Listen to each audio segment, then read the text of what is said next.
These are the stories of 10 of the greatest paintings in the world. I'm Andrew Marr. Art, not politics, is the great passion of my life. For me, it gets to the heart of what it is to be human. In galleries across the globe, there are great paintings, works made with almost supernatural skill, fierce passion, and extraordinary brain power. Now I want to tell stories behind some of the most iconic images in history, pictures like Leonardo's Mona Lisa, Van Gogh's Sunflowers, and Turner's Fighting Temeraire, paintings that represent the pinnacle of what people can do with paint and bristles. His watercolours, described as miraculous. People can't believe the effects that he manages to achieve. It was like you could touch these people. It was like the portrait could speak to you. Behind every picture, there is a story. I'm going to peel back the layers to find out more about the lives of their creators and the worlds they came from. There was something about this middle-class Florentine housewife that intrigued him. Why are these the paintings we all know and love? How were they created? And what makes them the greatest paintings in the world?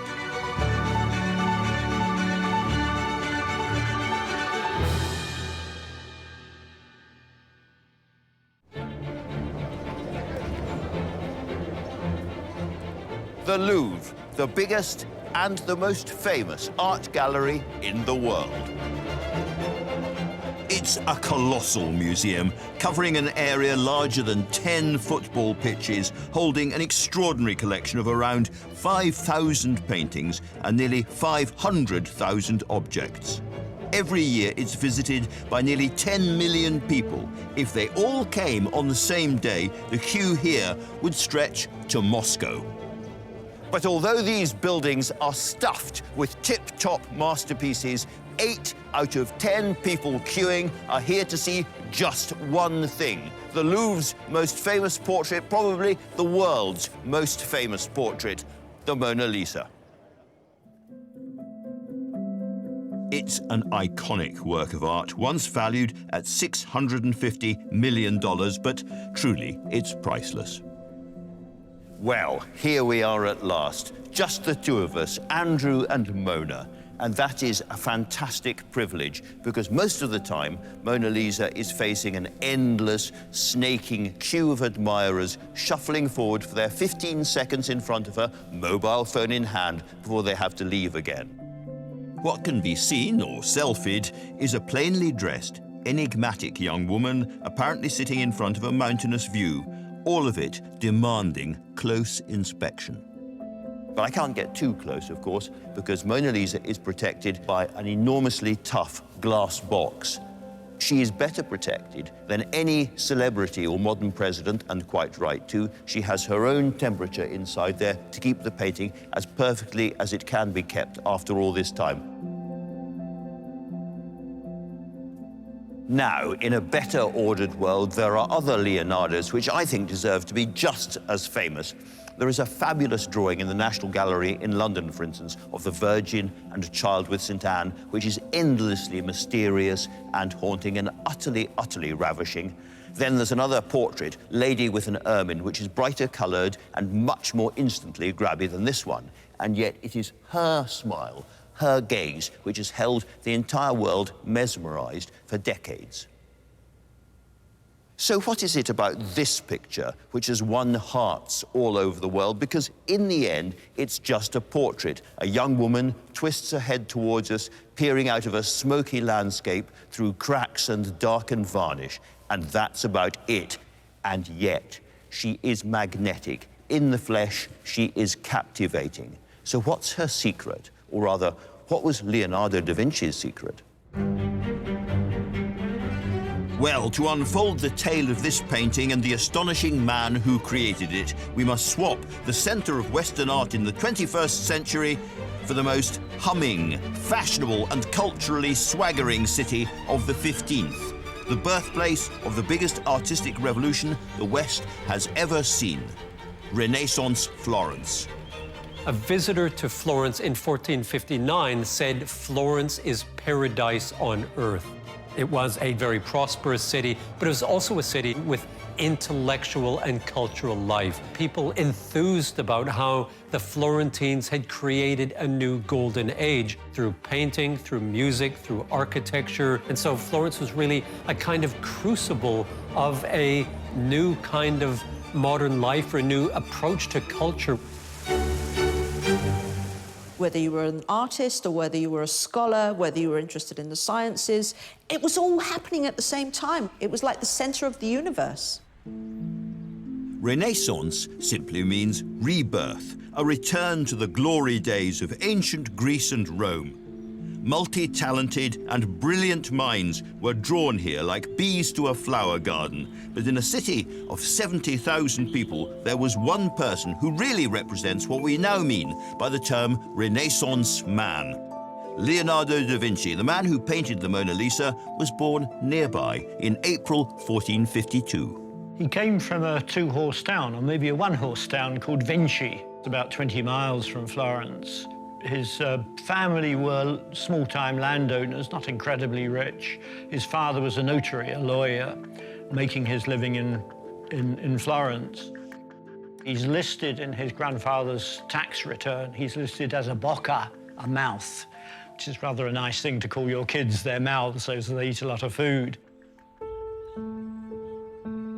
From a very early age, Da Vinci was extremely intelligent, and he went to a very good school, and he showed a great love of anything visual, and he would go out sketching. And apparently he drew with his right hand and wrote with his left hand. You know, so you can imagine him with being so inspired and not wanting to waste a moment that he would be sort of going like this. His family took note of this precocious ability. They saw that he had a talent for drawing, and he produced a whole book of drawings, and later on his father took him to Florence to a great artist of the time, Verrocchio, and said, look at these drawings, my son did it. And apparently Verrocchio was just dumbfounded, so I've never seen drawings like this. Are you sure this is your son, and how old is he, and send him to me at once.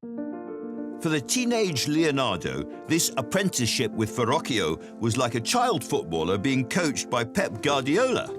A huge opportunity to learn from the formidable Verrocchio. He's an interesting artist, a major sculptor. His studio produced paintings, and he used senior assistants often to produce the paintings.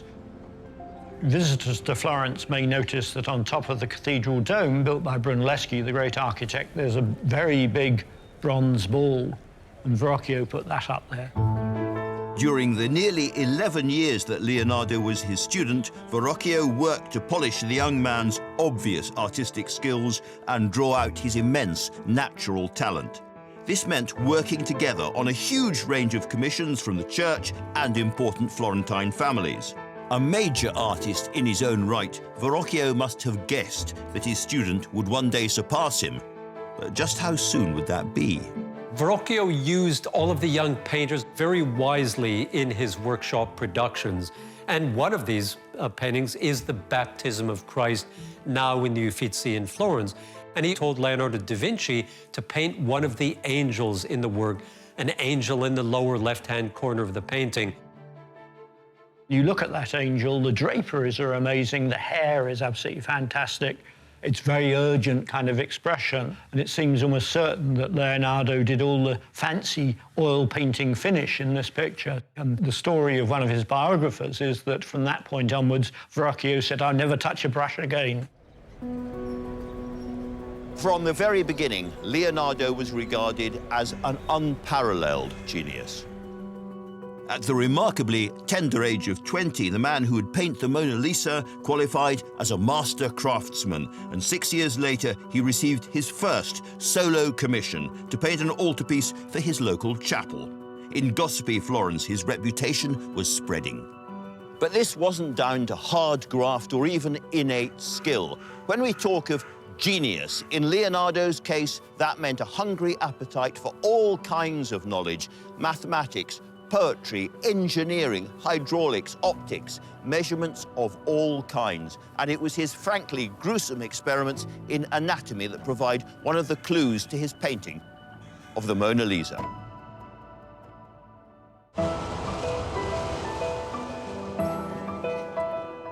The Mona Lisa might be familiar, but she can bring you to your knees. The pride and joy of the world's biggest art gallery, the Louvre. This is the most recognizable painting in the world, produced by history's most influential artist. In all of art history, there has never been anybody remotely like Leonardo da Vinci. Right from the first, when he was apprenticed as a teenager into a workshop, everyone around him thought he was something special. His services were in hot demand from bishops, rival rulers, and the new rich. For the first 30 years of his career, Leonardo moved restlessly through the major cities of northern Italy, most notably Florence, Venice, and Milan, traveling wherever commissions and his curiosity took him. He had such a short attention span that nowadays they would have said he had ADHD, which fits really because he was always looking for a new inspiration. This was an artist who really didn't think or paint like any of his contemporaries. Every time he learned something new, he applied it immediately to his latest work. Leonardo was restlessly experimental, and one of the things that he very quickly became interested in was oil paint, which was a new technology, and he began experimenting with it. You could create highlights, you could create luster, you could create transparency, you could do veils, you could do atmosphere in the landscape. So he was a great pioneer of oil painting and, in fact, pushed the technique further than anyone had done to that point. Using this newly developed skill with oil paints, Leonardo created a whole series of works. In 1482, he made Adoration of the Magi. In 1483, The Virgin on the Rocks, and in 1494, he was commissioned by the Duke of Milan to paint The Last Supper for the convent of Santa Maria delle Grazie. What makes this so revolutionary is not the paint he used, but Da Vinci's first brilliant use of perspective, making a two-dimensional image look three-dimensional. In the history of art, his use of perspective was a radical jump, a different way of thinking that would shape also how he approached the Mona Lisa. Leonardo was extremely ambitious as a young painter, and one of the things he was very interested in was the application of geometry and mathematics to painting, specifically to create perspective. And so he worked at making his works look more realistic than any painters had done before by creating a kind of three-dimensional image on the two-dimensional plane. Leonardo's interpretation of the evening before Christ was betrayed by one of his disciples was a monumental undertaking for an ambitious young artist. His experiments with paint mean it hasn't aged well, but his use of perspective made him famous. The status as an artist in the Renaissance period changed very sharply. Artists acquired pretensions, they acquired a theory of perspective and proportions, and they then claimed to be a liberal art, that is to say, one of the higher intellectual arts. And this raises the profile of artists and gives them a kind of prominence that they did not have in previous decades or centuries. And what we have then happening is artists become like rock stars. This was a time that propelled the artist to great stature and celebrity status. If we would have had I'm a Celebrity, they would have been there. It's a time when artists were seen as sort of like mini gods. You know, they had a God-given talent. Leonardo was a household name elsewhere in Italy, but he'd been away from Florence for 30 years. So when he returned to his hometown in 1500, he needed to establish a reputation here. But first, Leonardo needed somewhere to base himself. Maria Wellington Gatan is a doctor of Renaissance studies. We're here at the Santissima Annunziata Square with the church sanctuary of Santissima Annunziata behind us. This is thought to be the place where Leonardo first was housed when he came to Florence in 1500. Leonardo's father was a notary for the friars. One could easily imagine that with his connections that he helped Leonardo arrange this housing, because of course Leonardo hadn't been in Florence for the past couple of decades. When Leonardo came to Florence, he came without commissions. So he was looking for work. He certainly would have been interested in painting portraits of the Florentine upper and middle classes.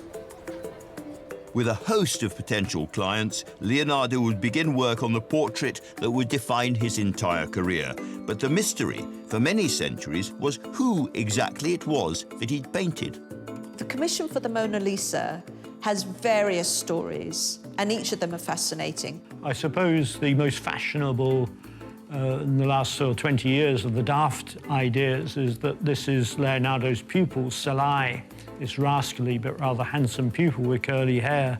That it's a portrait of Salai in drag. Some people said she was his mother. Some people said she was the Virgin Mary or the Duchess of Milan. Some people say it's a self-portrait of him whilst he's dealing with his homosexual tendencies, and at that time being a homosexual was against the law.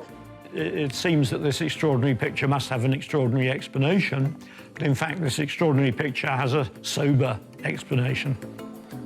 And the sober answer to the mystery is found in where Leonardo was living and in his father's business relationships. Also connected with the Santissima Annunziata is Francesco del Giocondo. He was a silk merchant in Florence, and we know that he and Leonardo's father knew each other and that they had had business dealings with each other. And so one could very easily imagine Leonardo's father suggesting perhaps that Francesco commissioned a portrait of his wife, Lisa, from Leonardo. That this was the case was proved beyond doubt in 2005, when a German librarian found a note written by one of Leonardo's contemporaries, wondering if he would leave the portrait of Francesco del Giocondo's wife, Lisa Gherardini, unfinished. So what do we know about her? She was only 24.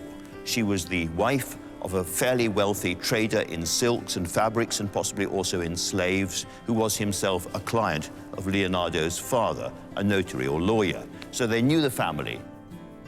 It's said that Leonardo used acrobats and musicians and clowns to keep Mona smiling, because it's difficult when you're painting somebody to avoid their face becoming rather frozen with concentration. But if you look closely at her smile, I don't think it's an amused smile particularly. I think it's a sardonic, knowing smile. This is somebody who is staring at us just as hard as we are all staring at her. Perhaps she'd guessed just how long it would take Leonardo to finish his painting of her. After starting in 1503, he never stopped working on this modestly sized rectangle. His magpie mind was far too restless. He was what I would call a helicopter painter. He hovered endlessly over works of art. He said, art is never finished, only abandoned. You really had to prize a work of art out of his hands. He was always on the go, always looking for different things. Shall I invent this? Shall I paint that? And that would have been part of his restlessness and also part of his inquiring mind and also his needing and his desire to think outside of the box. Leonardo's thirst for knowledge was never just confined to painting. He made himself expert in chemistry, botany, mathematics, engineering, music, astronomy, and map-making. But it was another of his obsessions, knowing how things worked, that's the key to the enigma of the Mona Lisa. Leonardo was one of history's greatest anatomical illustrators, and probably the best, in fact. That was how you would make your reputation in art, by creating very realistic-looking figures that had tremendous anatomical accuracy. And so Leonardo embraced that innovation in painting, and like so many things that he did, took it to the next level. And in fact, he said that anatomy is for a painter what grammar is for a writer. This is the structure on which you build. The study of anatomy is as old as medicine itself. It was revered in ancient Greece. But in Leonardo's Italy, it seemed new and vaguely sinister. Artists were just starting to see the value of knowing how the human body works by observing the dissection of corpses. Leonardo inevitably went further. He wanted to cut the bodies up with his own hands. In this hospital, the Santa Maria Nuova, even while painting the Mona Lisa, he was likely to be found alongside the working doctors. Maria Antonia Rinaldi is a lecturer in art history. Leonardo wrote generically that here in the hospital he did 30 dissections. He wrote about the dissection of an old man.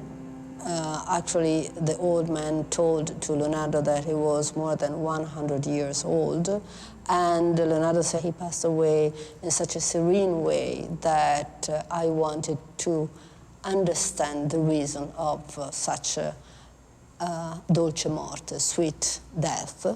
But Leonardo was also interested in trying to understand how the man functioned. The man as a machine, to understand the movement, but then also to understand really how the human being functioned. Leonardo thought that only by knowing exactly what was under Lisa's skin could he begin to capture her essence in paint. He wanted to see how the muscles were connected to the sinews, to the cartilage, to the bones. He would not see the dissection as influencing art or art as influencing dissection. He saw them as the same thing in a way. It's a much deeper aspiration for understanding the body than most artists. This wasn't CSI Florence taking place in a spotlessly hygienic pathologist's lab. To create the Mona Lisa, Leonardo needed to withstand an assault on all the senses. Leonardo talked about the difficulties in dissecting the body, and he talked about how fast the body decomposed. There are no preservatives, and this is really gory. You start with the intestines and the abdomen because it decays very quickly. You go to the chest and the brain decays pretty quickly, and the muscles you can leave for a bit later, and the skeleton even later than that. So, yeah, Leonardo writes passionately saying, you know, you've got to have great patience and so on, but you've also got to put up with the sheer unpleasantness of it. It was a gooey unpleasantness that Leonardo was happy to endure in pursuit of understanding and perfecting his portrait. He talks about how awful it is to spend the night with these dead men who've been flayed of their skins. And so there are these horrible specters peering out at Leonardo, we have to imagine. But clearly, he was committed to this kind of anatomical study.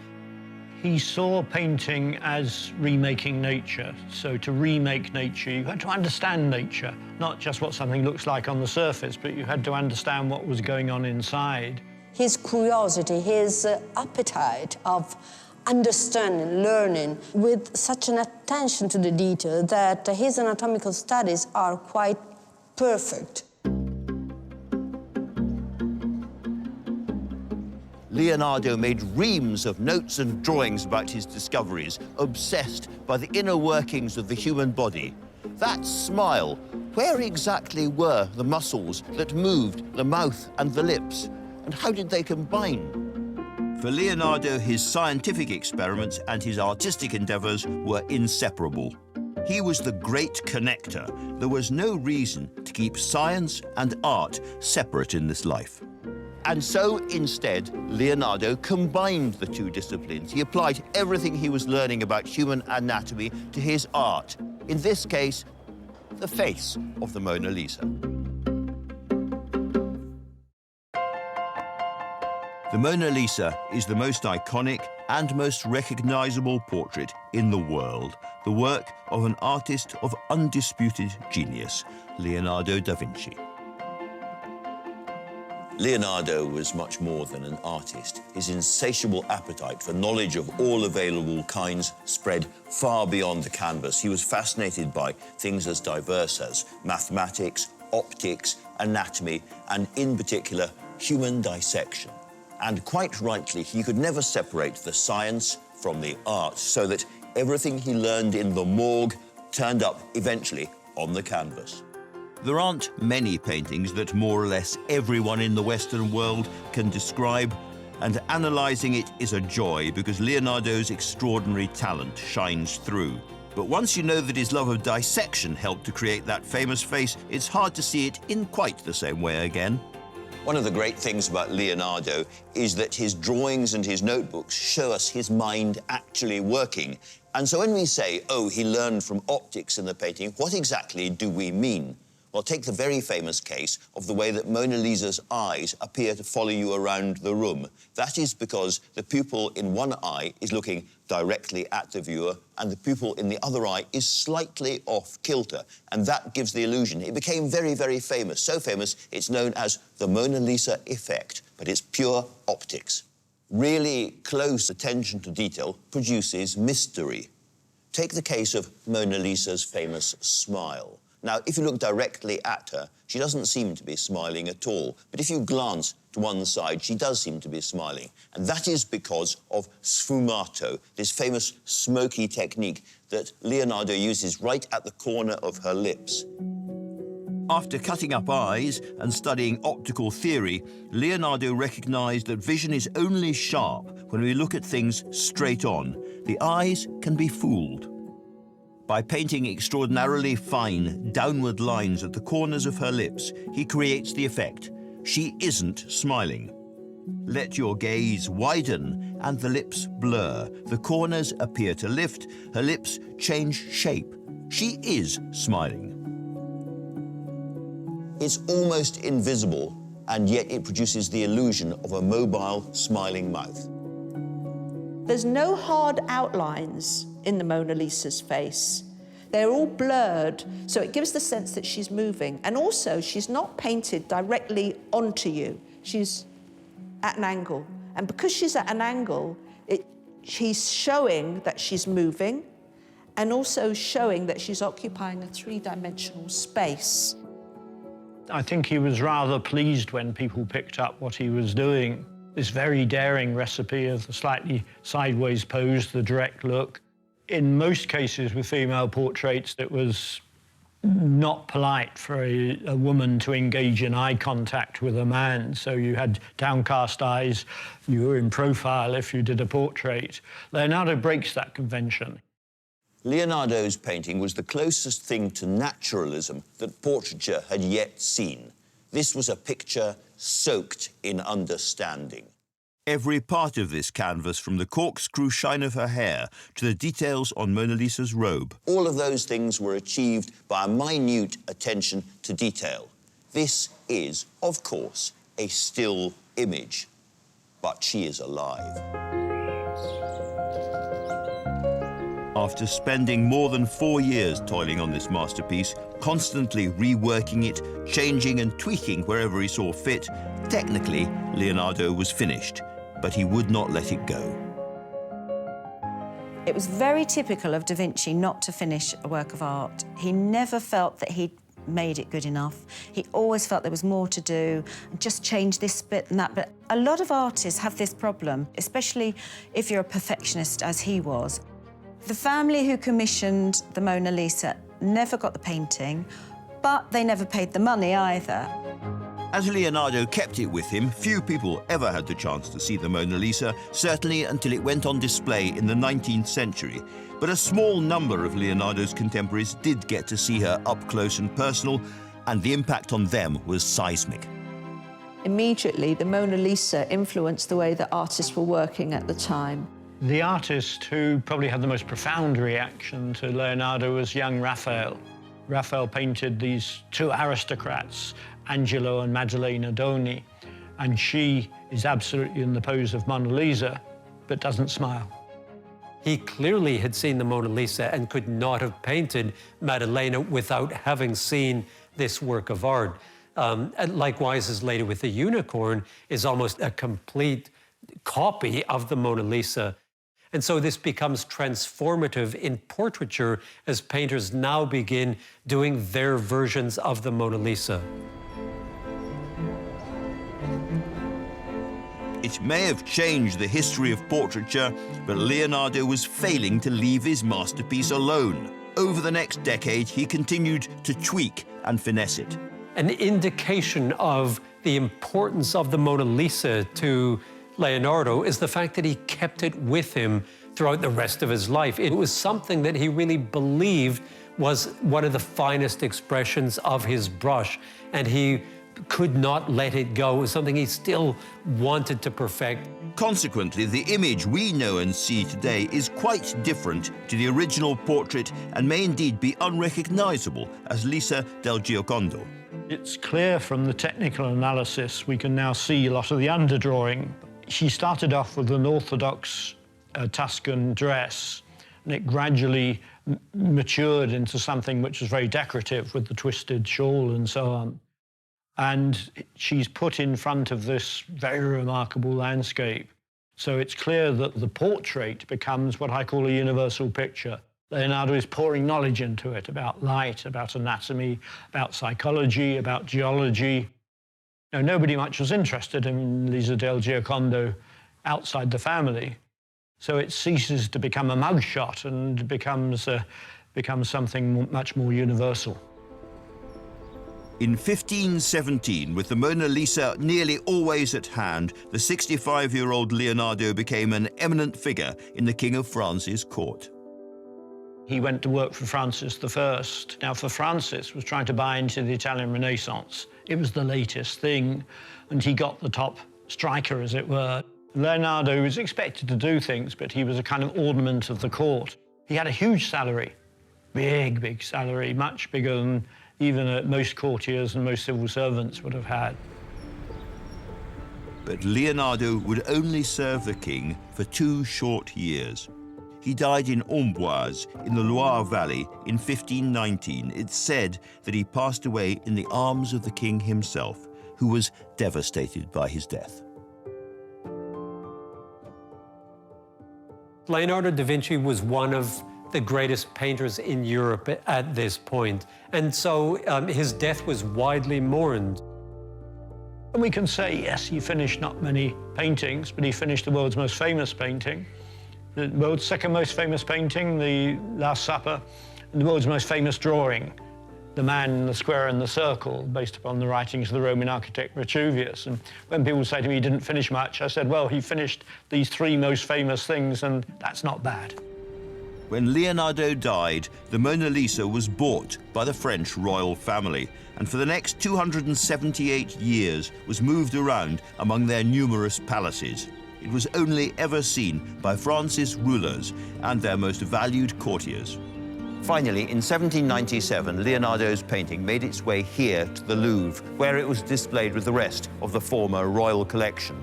And for 114 years, that's where it stayed. To most of its visitors, it was just one more portrait hanging in a crowded gallery.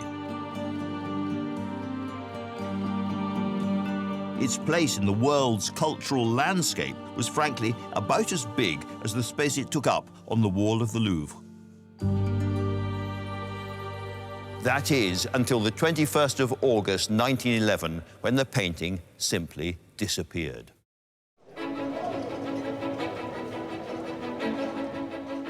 Nowadays, people all over the world can identify the Mona Lisa at a glance. It is unquestionably the most famous portrait ever created, endlessly reproduced, and hugely influential all over the globe. But the Mona Lisa's worldwide fame only really began in the 20th century, in 1911, when she made headlines around the globe after she disappeared overnight, upped and offed from her home here in the Louvre. It's a hard-to-believe tale, and it begins on the evening of the 21st of August.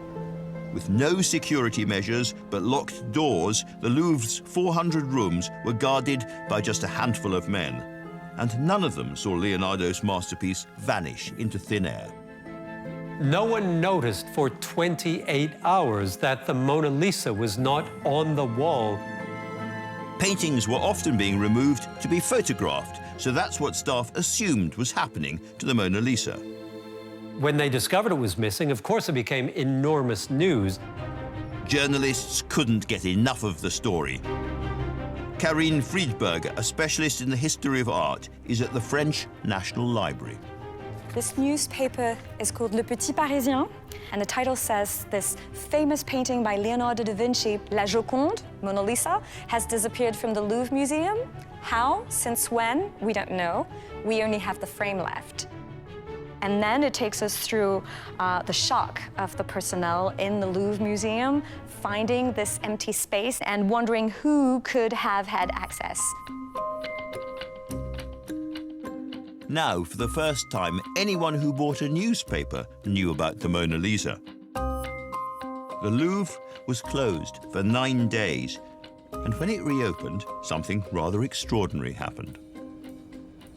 The public reaction was just astonishing. People would queue for hours and hours to go into the Louvre, but they couldn't see the Mona Lisa because it had been stolen, but they just wanted to see the wall space where the Mona Lisa was once hanging. More people came to see the missing Mona Lisa than actually had been coming to see the Mona Lisa herself in the years before that. They left offerings by it and notes. People wept when they saw that it wasn't there. It became a bit hysterical. No one was arrested and charged, and there were no clues to follow. The Paris police force's reputation plummeted. But, by contrast, her disappearance turbocharged the Mona Lisa's fame. One of the things that happened in the aftermath of the theft is that the Paris police put the Mona Lisa's image, thousands of them, on every street corner in the city. And it gave an incredibly wide exposure to the painting. This very quickly became a worldwide story. And it so happens that the postcard sellers outside the Louvre made quite a lot of money selling those postcards to visitors who were coming to see the Mona Lisa in the Louvre, and since it wasn't there, they were actually buying the postcards. And while no end of reproductions were being made, the enigmatic original remained lost. 2 years passed, and hope for her return was fading. Then, out of the blue, in 1913, a letter found its way to the Uffizi Gallery in Florence, signed Leonardo, and offering to sell the Mona Lisa. The Uffizi's director agreed to meet Leonardo, and in a sting operation, the police swooped and arrested him. The seller's real name was Vincenzo Perugia. Perugia, an Italian worker who was working at the time in the Louvre, hated the fact that the French had one of Italy's greatest paintings, and it was his prime desire to return it back to Italy. So he went in one night after work, dressed as a workman, and while nobody was about, he took it off the wall and he took it home. His argument was that he was an Italian patriot and he was returning this painting to the land of its birth because of the fact that he said Napoleon had stolen it from the Italians, which of course did not happen. It traveled to France in the baggage of Leonardo da Vinci himself. Perugia pleaded guilty to theft, and he served 8 months in prison. With the thief imprisoned and the now world-famous Mona Lisa on her way home, all of Paris was jubilant. Once it was found and it was brought back, there was like a huge city party, huge carnival. It's been said that in bars across Paris, can-can girls performed, dressed as the Mona Lisa. People dusted their faces with yellow paint, people shaved their eyebrows and made their hairline bigger to look like the Mona Lisa. Back in the Louvre, the Mona Lisa's place in the history of art had been secured forever. And she became a celebrity. Even so much so that even now the Mona Lisa has her own postbox, allegedly. She gets mail. And that new global fame made the Mona Lisa into the Marilyn of the early 20th century. A new cultural icon had been born.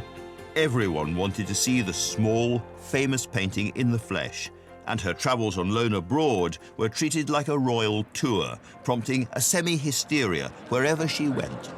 Now, as befits a lady more renowned than any queen, Mona Lisa leaves the Louvre under heavy guard for a trip to the United States.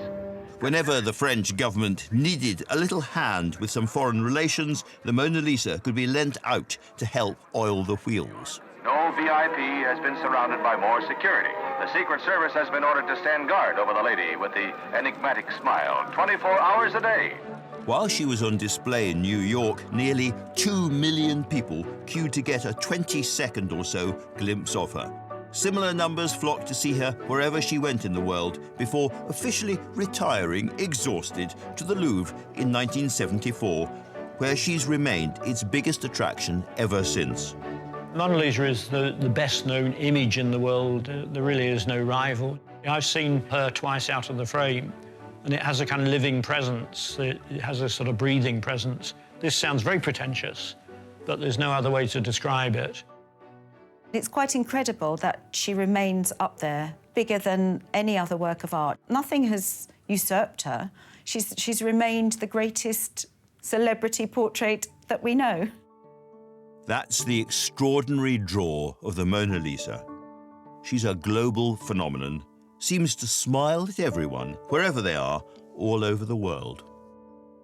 The Mona Lisa just does not belong to the Louvre and the French state or to Leonardo da Vinci. The Mona Lisa belongs to the world. This is part of the cultural heritage of all of us because it's such a wonderful work of art. The story of the Mona Lisa and Leonardo da Vinci, the genius who painted her, has blockbuster bestseller dimensions. The autopsy, the optics, the explosion of new thinking in Renaissance Italy, a gay artist's decade-long obsession with a 24-year-old girl, her journey across the Alps to France, the theft, the return, the global fame. It is all a great story, but frankly, it means nothing compared to this, the fact that the hairs on the back of your neck stand up in her presence, that gaze, that smile. Fundamentally, this is not a portrait of a particular person. This is a picture of humanity by one of art's great geniuses, clothed in beauty and brimming with inner mystery. It may be dark, it may be old, it may be quite small, and it may be over-familiar, but it is without doubt one of the world's great paintings. Next time on the world's greatest paintings, a canvas so blindingly famous it sets the National Gallery ablaze. This is one of the brightest pictures you will ever see. This is a story of heroic optimism. Nobody had ever done anything quite that wild. Loneliness. His family, I think, started to realise the madness had begun. And heartbreak. He thought it was going to be a whole new beginning for him. And of course, it wasn't to be. Behind Vincent van Gogh's Sunflowers.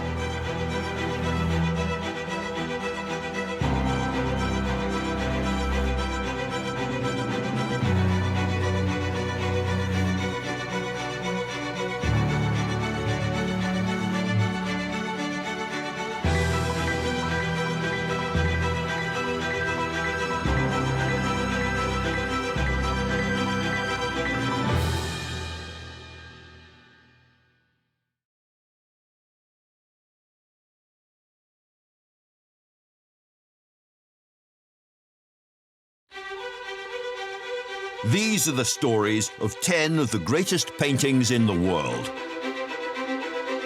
I'm Andrew Marr. Art, not politics, is the great passion of my life. For me, it gets to the heart of what it is to be human. In galleries across the globe, there are great paintings, works made with almost supernatural skill, fierce passion, and extraordinary brainpower.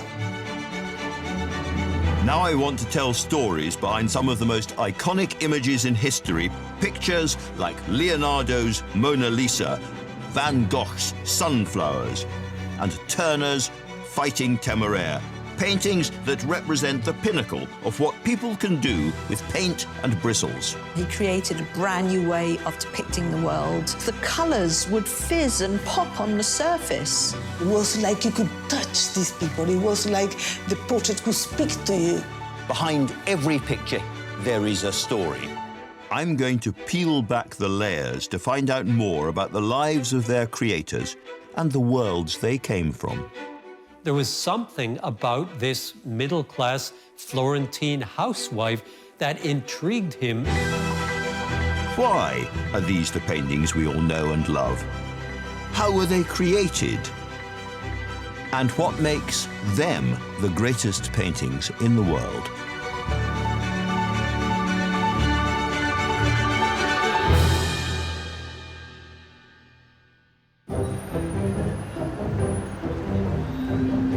Here we are in the centre of London, just north of Trafalgar Square, in the National Gallery, one of the great glories of British cultural life, and home to more than 2,000 of the world's finest paintings. Most of the paintings here have come from thousands of miles away, from Italian hill towns, Europe's major cities, and Britain's rural counties. The men and women who created them could never have guessed they'd end up here. But there's one painting hanging in the National Gallery specifically designed for these walls, even if the painter concerned couldn't bear to let it out of his sight during his lifetime. It is, of course, the Fighting Temeraire. It's a haunting image. To the backdrop of a pink, grey, orange sunset chugs a small dark steamer pulling a shimmering pale sailing ship. This is a painting that has captured the imagination of generation after generation. I've sort of lived with this picture for most of my life. One of my schoolrooms when I was a kid had a print of it, and I can remember worrying that the big ship didn't have any sails out, which is kind of the point. I was a little bit thick. Some of you will have done jigsaws of the Fighting Temeraire, others will have eaten biscuits out of tins with the Temeraire on the lid. It's everywhere. But why? What is it about this painting that resonates even now? Well, for starters, it was made by a man that many see as Britain's finest ever artist, Joseph Mallard William Turner. Turner was the kind of artistic superstar of British painting in the early 19th century. He was particularly well known for his seascapes. This was still very much a seafaring country, and Turner was the master painter of all of that. Time and time again, Turner relished saltwater drama, the storms, the heart-stopping moments of wreckage and loss. So why was it this calm, limpid seascape, silent, melancholy, that meant so much to him?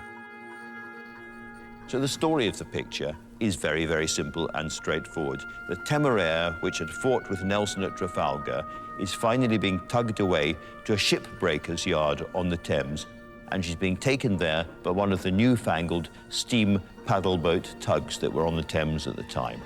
Turner brought his canvas to life with a flurry of confident brushwork, bold strokes of his palette knife, and even the press of his thumb. Now, these are pretty intimidating walls for any painting to hold its own. Turner's Temeraire is hemmed in on all sides by the greatest works of the greatest painters in the Western canon. And yet, time and again, the Fighting Temeraire is voted Britain's favourite painting.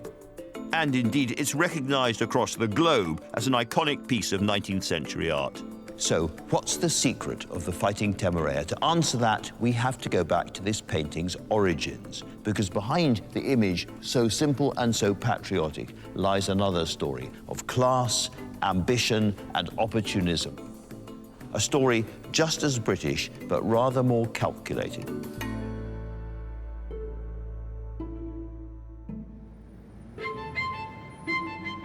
The story of this painting and the artist who created it may begin just a few hundred yards away from the National Gallery, but a world away from the grand institutions of the high and mighty.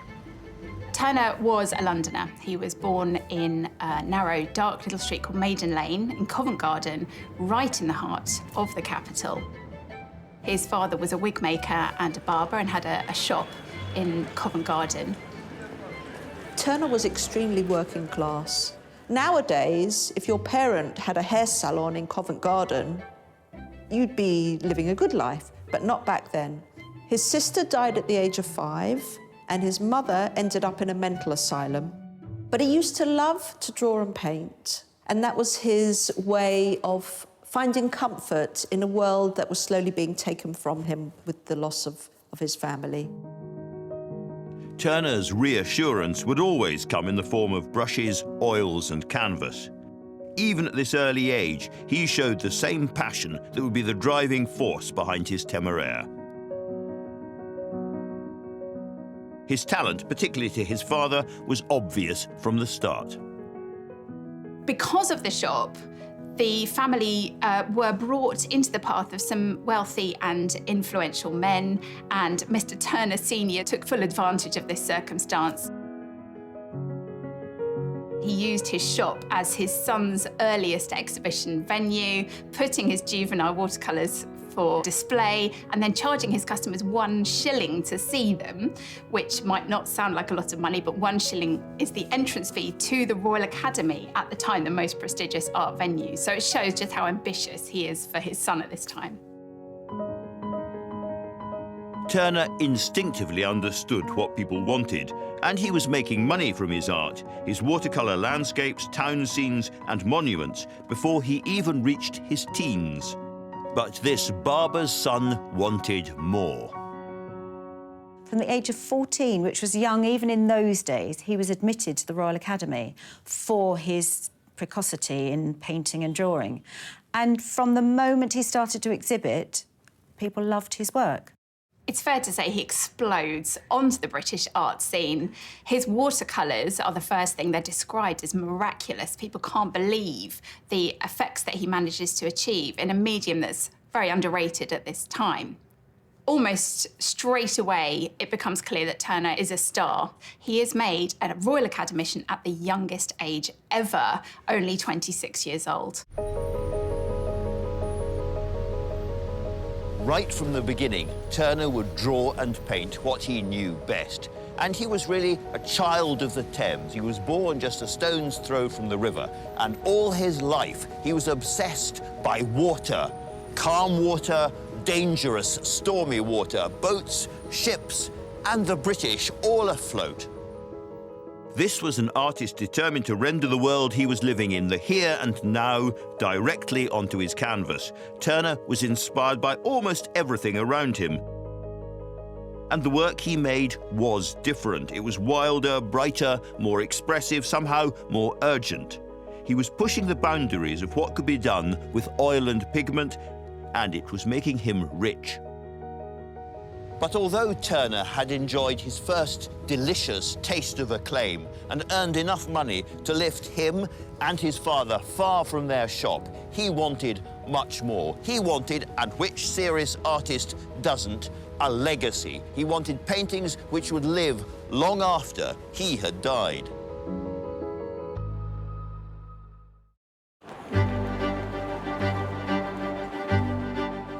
The Fighting Temeraire is one of the most recognizable paintings in the world. But what's the real story behind this evocative image? And why was it quite so important to the artist who created it, J.M.W. Turner? It was certainly the work of a man who had transcended a difficult childhood with extraordinary talent. It was clear, almost as soon as he picked up his first piece of chalk, that Turner was something special. The first part of his life is success upon success upon success. This was an artist who in his 20s had taken London by storm. At just 29, he opened his own gallery and began selling hundreds of paintings every year. His bright, skillful maritime scenes and landscapes couldn't have come from any other hand. And it wasn't just the public that couldn't get enough. In 1807, he was appointed a professor at the prestigious Royal Academy. High, mighty, but Turner wanted higher still. In 19th century London, this was an astonishing rise for a boy from a barber's shop. But although he never lost his Cockney accent and remained proud of his origins all his life, there was one area where his background was causing real trouble for Turner. The man who'd create the Temeraire wanted not just cash and respect in his life, but a legacy. He wanted his painting to outlive him long after his death, and that meant big commissions, and that meant catching the eye of King George IV. He really, really wanted a royal commission. He wanted the chance to paint something for the king. He knew he was good, so he was arrogant, really. He believed he was very clever and he wanted people to appreciate what he did. A lot of people didn't take to Turner. There was a lot of snobbery, and that's probably because of his personality. You know, he didn't hold back, and it wasn't quite the right flavour within genteel company. And then finally he got the chance he'd been waiting for. George IV was a passionate collector of souvenirs from the Napoleonic Wars, and he was keen for a painting commemorating its most famous sea battle. Excitingly for him, in 1822, he is commissioned to paint a picture of the Battle of Trafalgar, which is destined for part of a decorative scheme in the state apartments at St James's Palace. It's now hanging in London's National Maritime Museum. This image is the precursor to Turner's Temeraire, and it delivers on a remarkable scale. The sailors on board are almost miniaturized by Nelson's flagship, the colossal HMS Victory, which dominates the frame. Even Nelson, in the throes of death, is reduced to a matchstick figure, and yet the human drama still packs a mighty punch.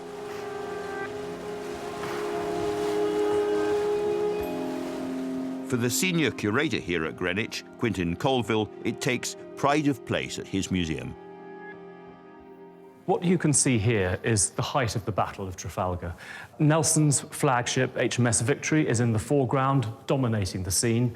Around it are clustered other warships, British, French and Spanish, engaged in one of the great naval battles of all time. You can see in this painting that Turner is deeply concerned with the cost of war and the human dimension of the war, which he brings to us through these resilient British sailors in the thick of the fight. You get a real sense of the sort of the gory details, people falling from the riggings, the shattered masts and the torn sails, but also the bodies in the foreground, drowning hands rising from the bloody waters. That really confronts you. If this painting was all about winning the favour of the court, Turner had taken some remarkable risks. It really wasn't at all what they'd expected. The painting attracted a good deal of criticism when it was first unveiled at St James's Palace. One of the things that was commented upon at the time was the way in which perhaps he merged different periods of the battle together. But it was also the details of rigging and masts and spars and signals that had people hot under the collar. Turner could feel royal approval and perhaps his one and only chance to win it disappearing. His big gamble had failed. The public wanted something more esteemed, more proper, more respectful. It wasn't what they wanted in terms of a commemorative painting. George IV was also critical of the painting, and ultimately it did not remain at the place where the commission was intended, St James's Palace, but was given to the Naval Gallery at the Royal Hospital in Greenwich. Turner got very angry. He felt by then he was the artist. They'd asked him to paint it. They should have let him have free rein, and he painted it in the best way possible. And he didn't want to paint for the king anymore. Disaster. Turner's attempt to capture a key moment from British history had been consigned to history, and his ability to leave a lasting mark on British art seemed out of reach. He'd had his moment, and he'd blown it. In particular, the public was struggling with the very bright and vibrant colours that Turner tended to use. They also struggled with this characteristic haziness that many of Turner's later pictures in particular demonstrate. For a contemporary audience who are preconditioned to expect a very high level of detailed finish, this was very problematic. They couldn't read the brushstrokes for the metaphors that they were meant to be for sort of dabs of light. They could only see them as very loose, unfinished, and therefore rough and undesirable patches of paint. But this working-class barber's son hadn't worked so hard for so long just to fade away. If the way to the public's heart was to give them a ripping yarn, then for his next piece, that's just what he'd do. And in 1838, as he reached the grand old age of 63, a national event gave him what all of us need at some point, a second chance. This is a narrative painting in that it tells a story, and Turner really wanted it to tell a story. In fact, the full title of the painting is The Fighting Temeraire, Tugged to Her Last Berth to be Broken Up, 1838, a specific moment in a specific year. Although the Napoleonic Wars had happened 30 years before, there was a revival of interest in the subject, spurred in part by King George's own fascination with it. This interest in the Navy manifests itself in several ways, which I think is why it's so interesting. There's a newly cleared area of London just by the Strand, and it was decided to call it Trafalgar Square. At the same time, they decide to have a competition for a monument to go in Trafalgar Square, and that's when the idea for Nelson's column came along. Everyone is not only talking about Nelson and the Battle of Trafalgar, they're talking about the Royal Navy in general. Nelson mania had well and truly swept the nation. All of these objects relate either to the Battle of Trafalgar or to the death of Admiral Lord Nelson. And they range across different classes, different groups of income. You can see cheap, mass-produced ceramics like mugs and cups. A very expensive object over here, a crocus planter. Down here, there are children's toys modelled on Nelson's funeral procession.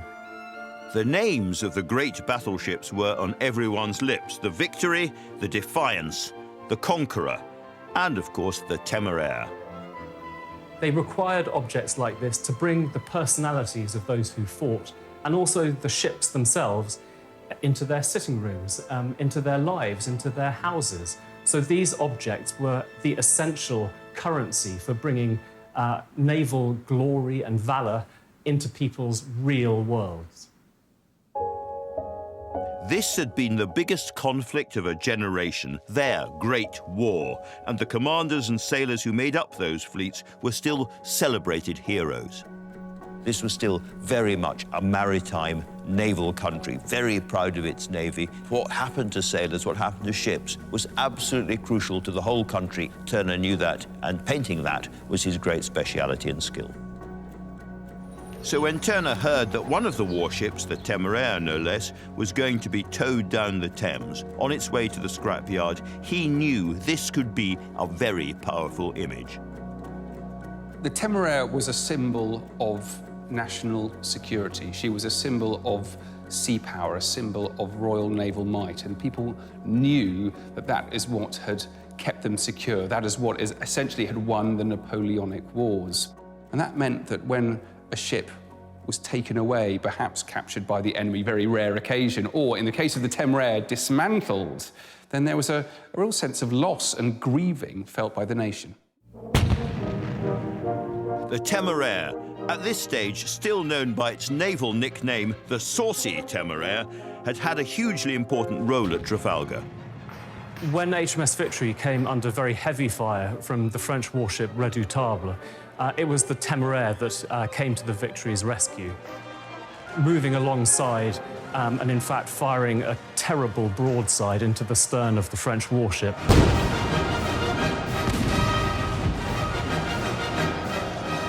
She has then rescued Nelson from losing his ship, and then he has captured another ship, and this is all within the first hour or so of the battle. And it's that story of her which is the basis of her fame. All war warships, in the eyes of their crews, have personality, something distinctive about them in the way that they handle. They provide a role that is not simply one of fighting, but of protecting those who live within them. But beyond that, when they've been connected with great events, like Trafalgar, for instance, they carry a popular appeal. Their name becomes known and travels far and wide. By September 1838, she was long out of date as a warship. For the past 25 years, she'd been in service on the home front, even being used to house prisoners down in Cornwall. But despite that, she hit headlines across the country when she at last set off for the breaker's yard in Rotherhithe. That was the largest ship to be broken up. It was taken the furthest along the Thames of any of the warships left over from the Battle of Trafalgar. So it was quite a momentous occasion, and Turner was very good at capturing dramatic moments in the history of his life. The British came and flocked to see this because you were welcoming home heroes. This wasn't just any old ship, this was a hero. It was very important to the British morale. That's what's so clever about Turner painting the Temeraire. He was tapping into the spirit of the country at just the moment when, from out of the brick dust and the squalor, Trafalgar Square was beginning to take shape. So he had the glorious popular subject for his painting. But could he do justice to this opportunity? This was the chance to overcome the disappointments of the last decade and leave a lasting legacy. How could one image convey the immense weight of a nation mourning for an era that was about to end? The Fighting Temeraire is much more than simply an attempt to catch a moment in time. By choosing that subject at that period in history, Turner, a man always with one eye on the public mood, was setting himself up for a win.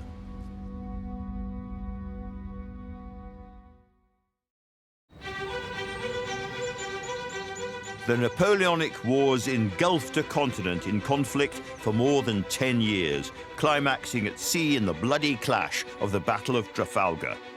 So just over 3 decades later, in 1838, Londoners were fascinated by the fate of the Temeraire, that celebrated old warhorse which had fought valiantly in Lord Nelson's fleet. Hundreds of people flocked to see her final voyage. For most of the population, these warships, these ships that kept them safe at night, they kept the Frenchmen from the door, operated beyond the horizon, often on the other side of the world. And yet here was a chance to actually see one in the flesh. Beautiful wine glass shape of her hull that's all been made by hand by Englishmen in Chatham. So she's a symbol of Britishness, a symbol of British sea power, and she's something to be enjoyed. It was a massive task to break her down. She'd been built from 5,000 oak trees, which left a lot of wood to be reused. It's had a real history. We know that sailors left their marks on the gun decks. They left graffiti all over it. So this was not an inanimate object. This is an object that's been inhabited by hundreds of men for years and years and years. It's something that really just breathes history. It would have been brought for salvage. People wanted souvenirs from it, so the wood would have been used to build houses from it, for example. If you look closely enough, there are still some clues that reveal the eventual fate of the remains of this iconic ship. Hidden away in Rotherhithe is St Mary's Church.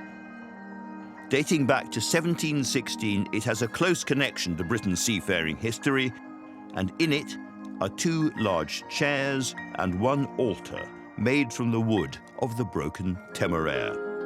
Father Mark Nichols is the rector here.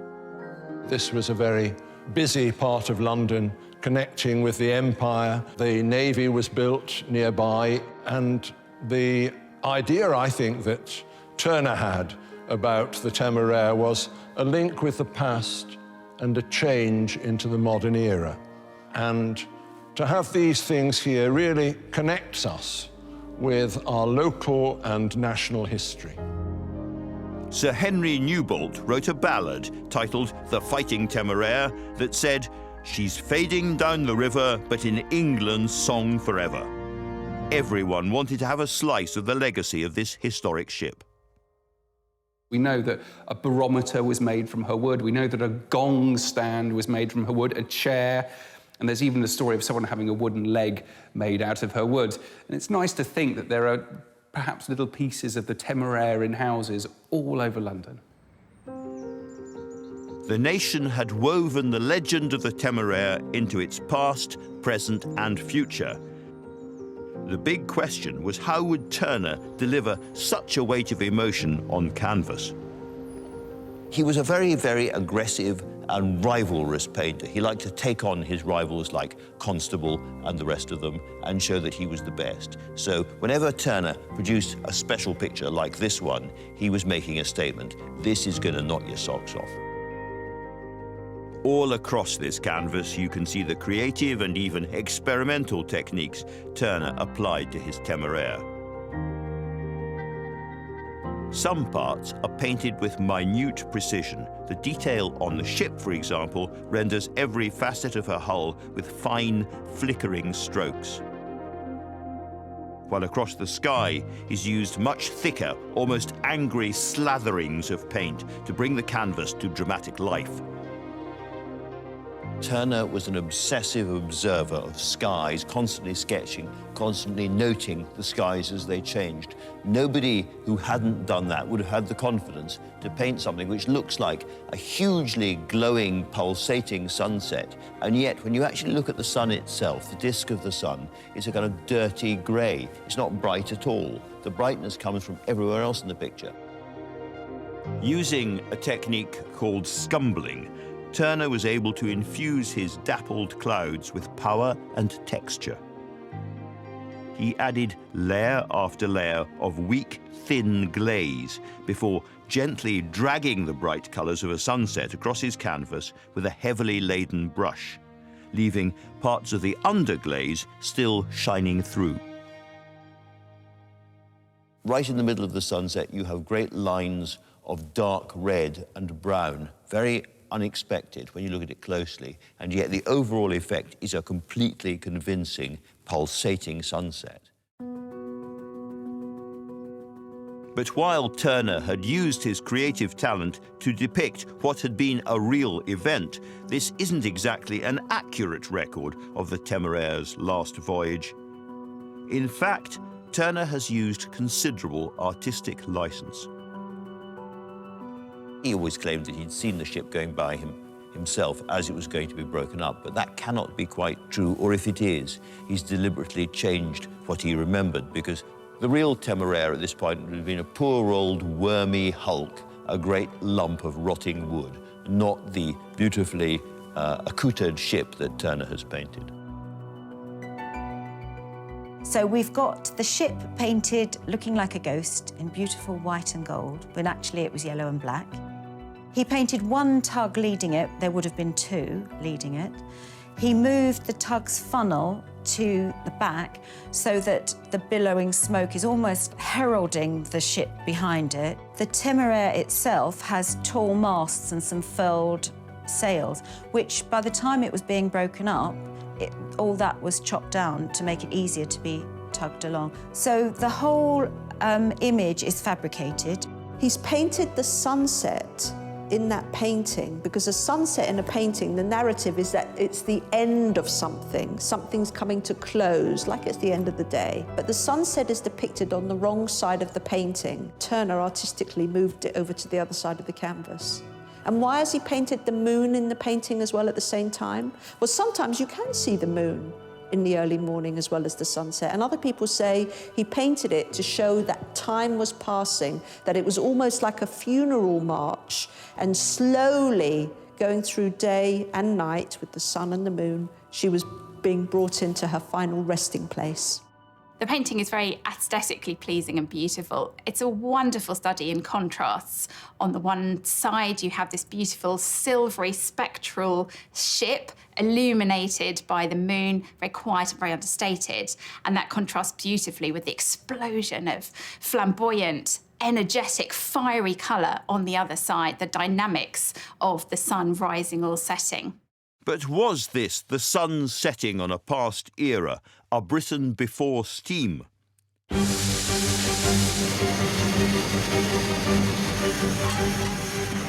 Much has been made of the new technology at the heart of this painting, the steam engine.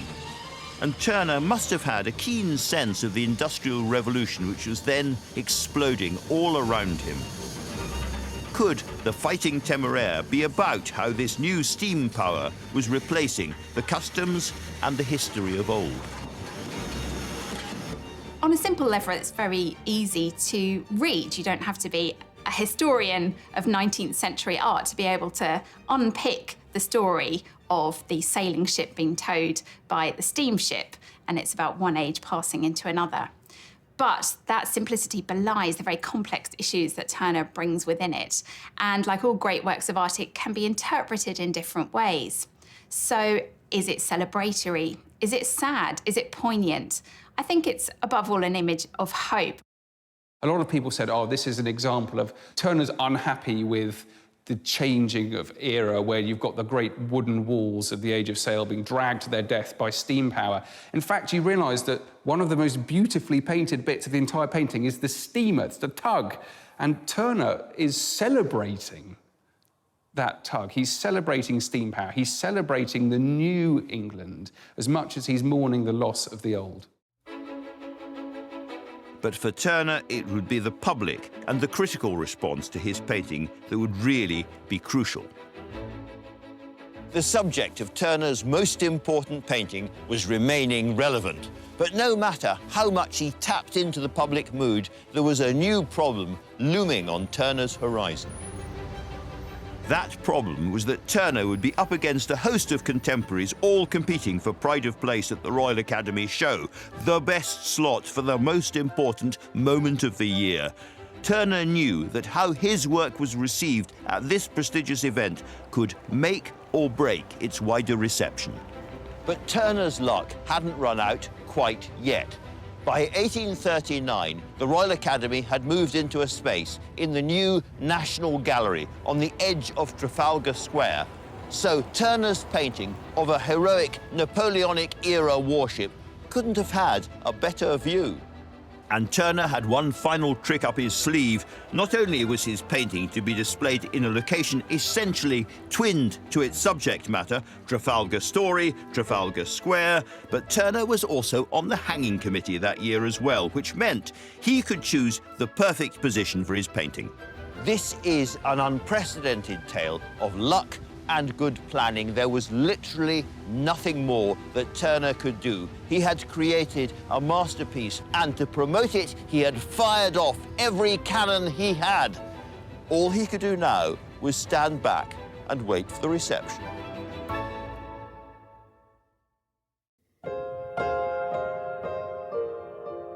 J.M.W. Turner knew that he was painting his masterpiece, The Fighting Temeraire, in the last phase of his artistic life. He was in his mid-60s by the time he'd finished it, and just as the sun was setting in his hard-worked canvas, so it was on his brilliant career. The Royal Academy show could be the last chance to secure his legacy. In 1839, Turner's masterpiece was finally put on display here at the National Gallery in a space reserved for members of the Royal Academy for everyone to see. Alongside it, Turner placed an altered extract from Thomas Campbell's poem, Ye Mariners of England, which read, "The flag which braved the battle and the breeze no longer owns her." It's a combination of perfect factors. Turner's own very specific painterly style, the subject matter that he's best known for, but also this moment in time, the ethos that he's trying to capture. And above all, it is a picture about Britain. You look at the painting and you see a British ship. It's on a British river, the River Thames, the symbol of London. And of course, we also have the other great symbol of the nation at the time, the steamer, part of the age of steam, the Industrial Revolution, of which Britain is a world leader. Things which are important to the national agenda are encapsulated within this picture. But would it be the hit that Turner craved? The answer? is an emphatic yes. The Victorian public went crazy for it. Turner's painting was rapturously received. If you read the reviews of his painting, people are realising they're actually seeing something that's never been done before. He's a genius, he's an innovator, and he's creating something fundamentally new. People flocked to see it out of respect, not just to the painting, but to the history and to the members of their family that they'd lost. It was seen as majestic. The Fighting Temeraire is universally beloved, and it's almost as though he's reached the epitome of his career with the Temeraire. It encapsulates all of the things that he's been working towards during his career. The London that Turner grew up in might have been changing fast, and the country that had once embraced him as its finest artist might have started to look to the next generation coming up through the Academy. But just for this moment, old Turner had the nation in his hands. He was a patriotic man. The Temeraire was his personal tribute to the country he loved, and perhaps that's why, for the rest of his life, Turner never let this painting out of his sight.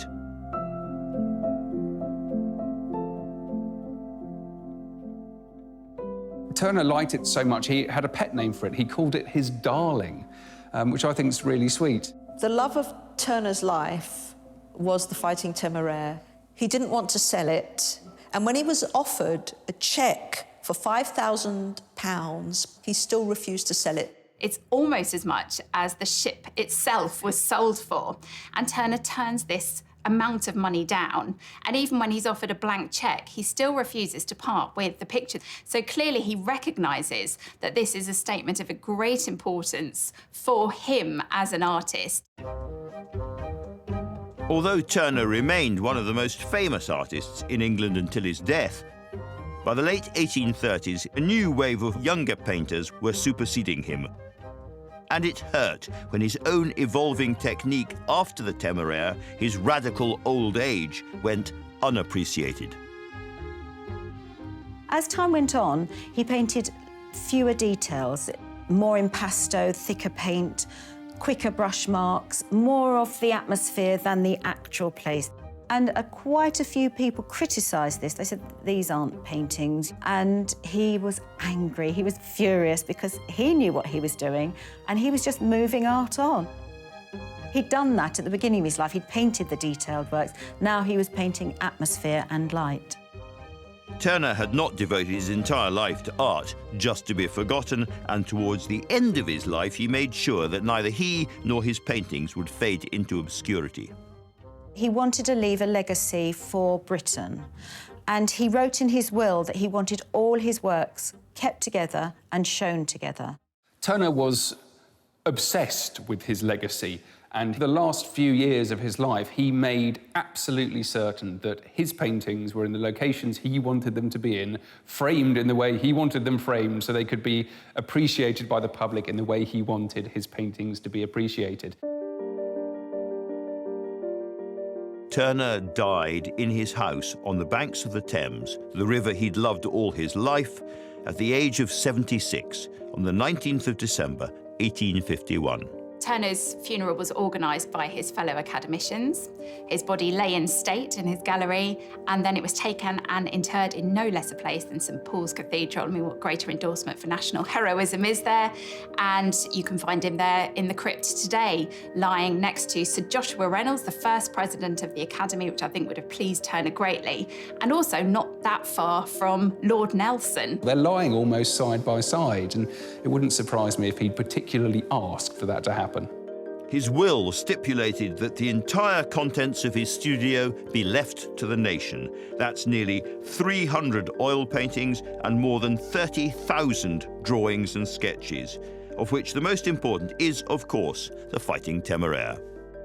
If you go and look at the Fighting Temeraire now in the National Gallery, it's Turner's gift to you from all of those years ago, so it hasn't been kept hidden away in the hands of a private collector. He painted it for the nation, he painted it for us. Turner's name is as secure today as it was back then. If we see a particularly colourful, flamboyant, sun-drenched sky, we call it a Turner sunset. And I think that ties very clearly back to the fame of the Temeraire. We love the Fighting Temeraire because it's a part of our history where we were heroic, where we defeated the enemy. It was not only Turner's darling, it was our darling.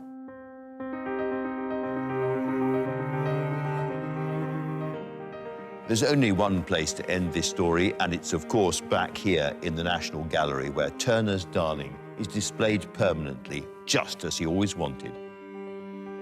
Now, if this was simply disguised autobiography, we wouldn't love it so much.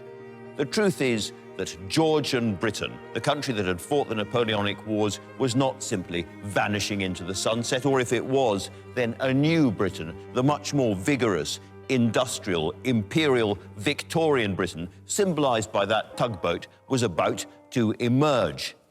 Yet there's no getting away from it. This is a fundamentally backward-looking, nostalgia-soaked image, and its popularity makes me ask, are we British basically still children of the sunset rather than of the dawn? Whether we are or not, we remain vigorously commercial and money-grubbing, which allows me to end this film in a way that Joseph Mallard William Turner would have been delighted with. Because here is the new British £20 note. And look who's on it. Yes, it's Turner. And look what's on it. Yes, it's the Fighting Temeraire. This is by far the most famous and the most loved image that Turner ever made. That sun may be low in the sky, but it has not set for nearly 200 years.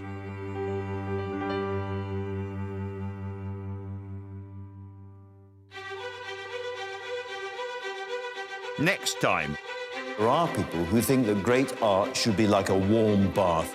This is more like a barbed wire face mask.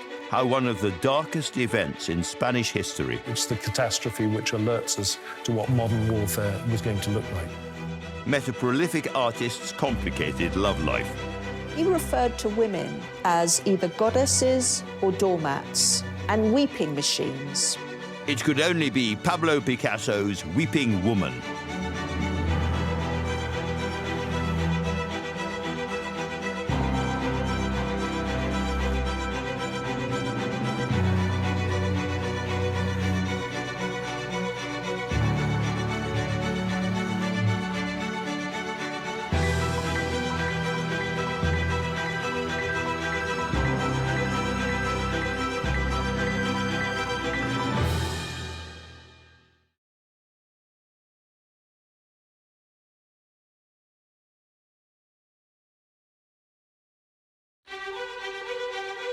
These are the stories of 10 of the greatest paintings in the world. I'm Andrew Marr. Art, not politics, is the great passion of my life. For me, it gets to the heart of what it is to be human. In galleries across the globe, there are great paintings, works made with almost supernatural skill, fierce passion, and extraordinary brain power.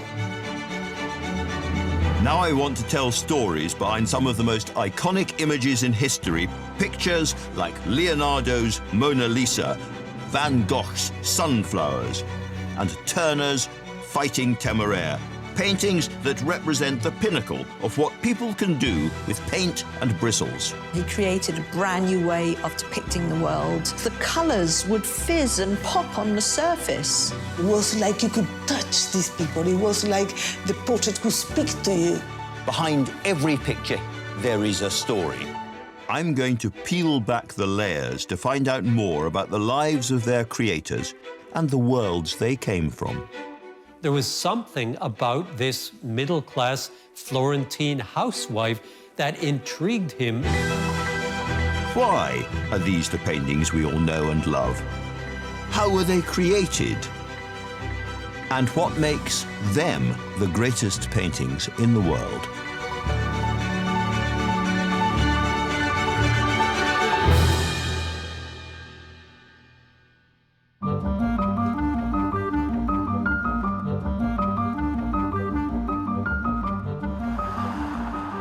Paris isn't simply the capital of France, it is the artistic capital of the world.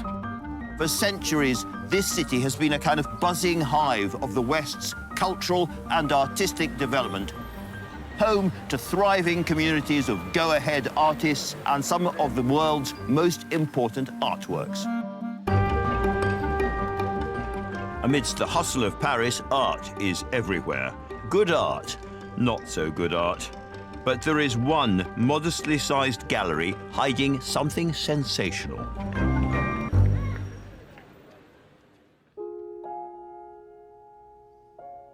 The Musée de l'Orangerie, built as a hothouse for oranges and lemons, holds one of the most extraordinary works that has ever been made. These rooms are the Sistine Chapel of Impressionism, and these are Claude Monet's water lilies. I've come here again and again, and I've been moved to tears almost every time. No artist had ever attempted to capture the rippling, heartbreaking evanescence of life like this, and no one has come close ever since. It's a 360-degree immersion into the glittering waterscape of a different and a better world. There are 8 of these huge curved panels, and standing in this room, you are surrounded by them. It is an almost hallucinatory feeling. You have different moods and colors of the sky, wind scudding across the water, different times of the day. And it's very hard to know how close to stand to these pictures as well, because to really see any of them, you have to go to the far side of the room and look back from a long distance. And yet, to properly understand them, you almost need your nose rubbing up against the canvas so that you can see the blistered, scrumbled, erupting and falling effect of Monet's extraordinary paintwork, the fruit of many, many decades of arduous study. These were the last works Monet produced, working relentlessly for 12 years. With them, he created a vision of life that still speaks clearly over a century after his oil paint first dried.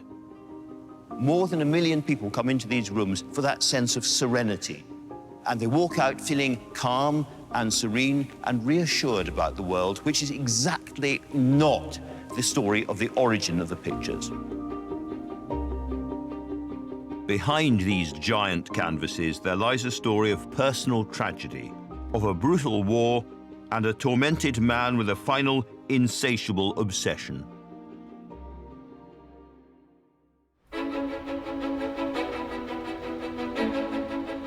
Claude Monet was born in Paris in 1840. His father wanted him to go into the family grocery business, but it wasn't for Monet. He spent a lot of time out of doors, which is what fueled his passion for nature. And he was a brilliant caricaturist, and he was always, as a young age, drawing people. Monet was a rebel right from the start, a man destined to change French painting forever. Using new, industrially made, easy-to-carry paints, he developed a fresh way of painting outside, trying to snatch fast-changing light and color. Like an athlete against the clock, he worked with a frantic urgency, desperate to catch a moment before it vanished forever. He would go out to the riverbank, set up and begin capturing very quickly the scene that he saw in front of him, catching the interplay between light and shadow, capturing how the light changed and getting this very immediate image. He was concerned with visual sensation, something that is almost an emotional response to a scene. But this style of painting ran counter to the art establishment around him. You see the type of painting that was in fashion, very grand, serious, that today we dismiss as bordering on the sentimental. Painters were still doing mythological scenes or doing scenes from the Bible or from French national history, Joan of Arc, for example. And there was an appeal for painters to paint modern life. Monet really was the one who maybe took it to the next level. In 1874, Monet and a like-minded group of hairy young radicals had their first exhibition to showcase this new artistic movement. Monet's contribution was a beautiful painting entitled Impression: Sunrise. It was a dawn scene of fishing boats in the harbor, and he did it very quickly, probably painted it in the course of a morning or even less than that. It does just give a suggestion of what's happening. The shadow of the boats on the water, so different from everything that had gone before. But unfortunately for Monet, who was struggling to provide for his young family, the reviews of the exhibition were utterly damning. Most people thought they were sketches made in preparation for something that was going to come after. There is shock, surprise, hostility. The critics said, do not go and see this work. It's the work of madmen. It's bad for your health. There was a health warning. One also said they are impressionists in that they do not reproduce a landscape, but convey the impression it makes. That is what gives birth to the name Impressionism. It wasn't a name that they chose themselves. It was a name that a critic gave them. And yet in these early works, with their immediacy, their freshness, you can see the stirrings of what was to come. His art might hover over the calm tranquility of nature, an art of gardens, rivers and meadows, but as Monet fought to make it, he was an increasingly tormented figure. He would physically attack his canvas. He would take a penknife and slash it. He would stamp up and down on his canvases. He would put his foot through it. And he would also set fire to them. People would arrive and witness a kind of bonfire of the canvases as all of the work that he'd been doing for the past day or two went up in smoke. To develop, Monet would need to get closer to the source of his inspiration, to look ever deeper, to stare ever harder. Although Monet's career was forged here, in the heart of Paris, his own heart was always somewhere else. And in 1883, in middle age, he decided to make a momentous move, which would change the paintings he made for the rest of his life. And it would mark the beginning of an obsession that would lead him to the creation of his monumental water lilies.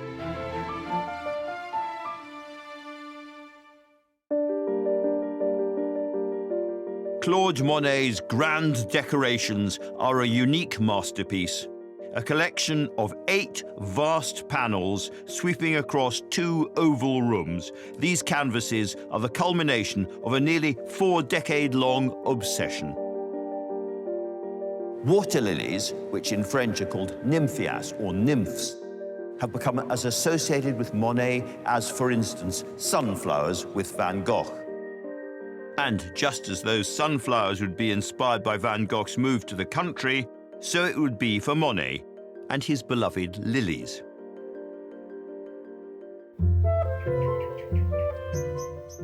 In 1883, Monet arrived in the small village of Giverny and fell in love with a pink farmhouse, whose woodwork he painted a bright green.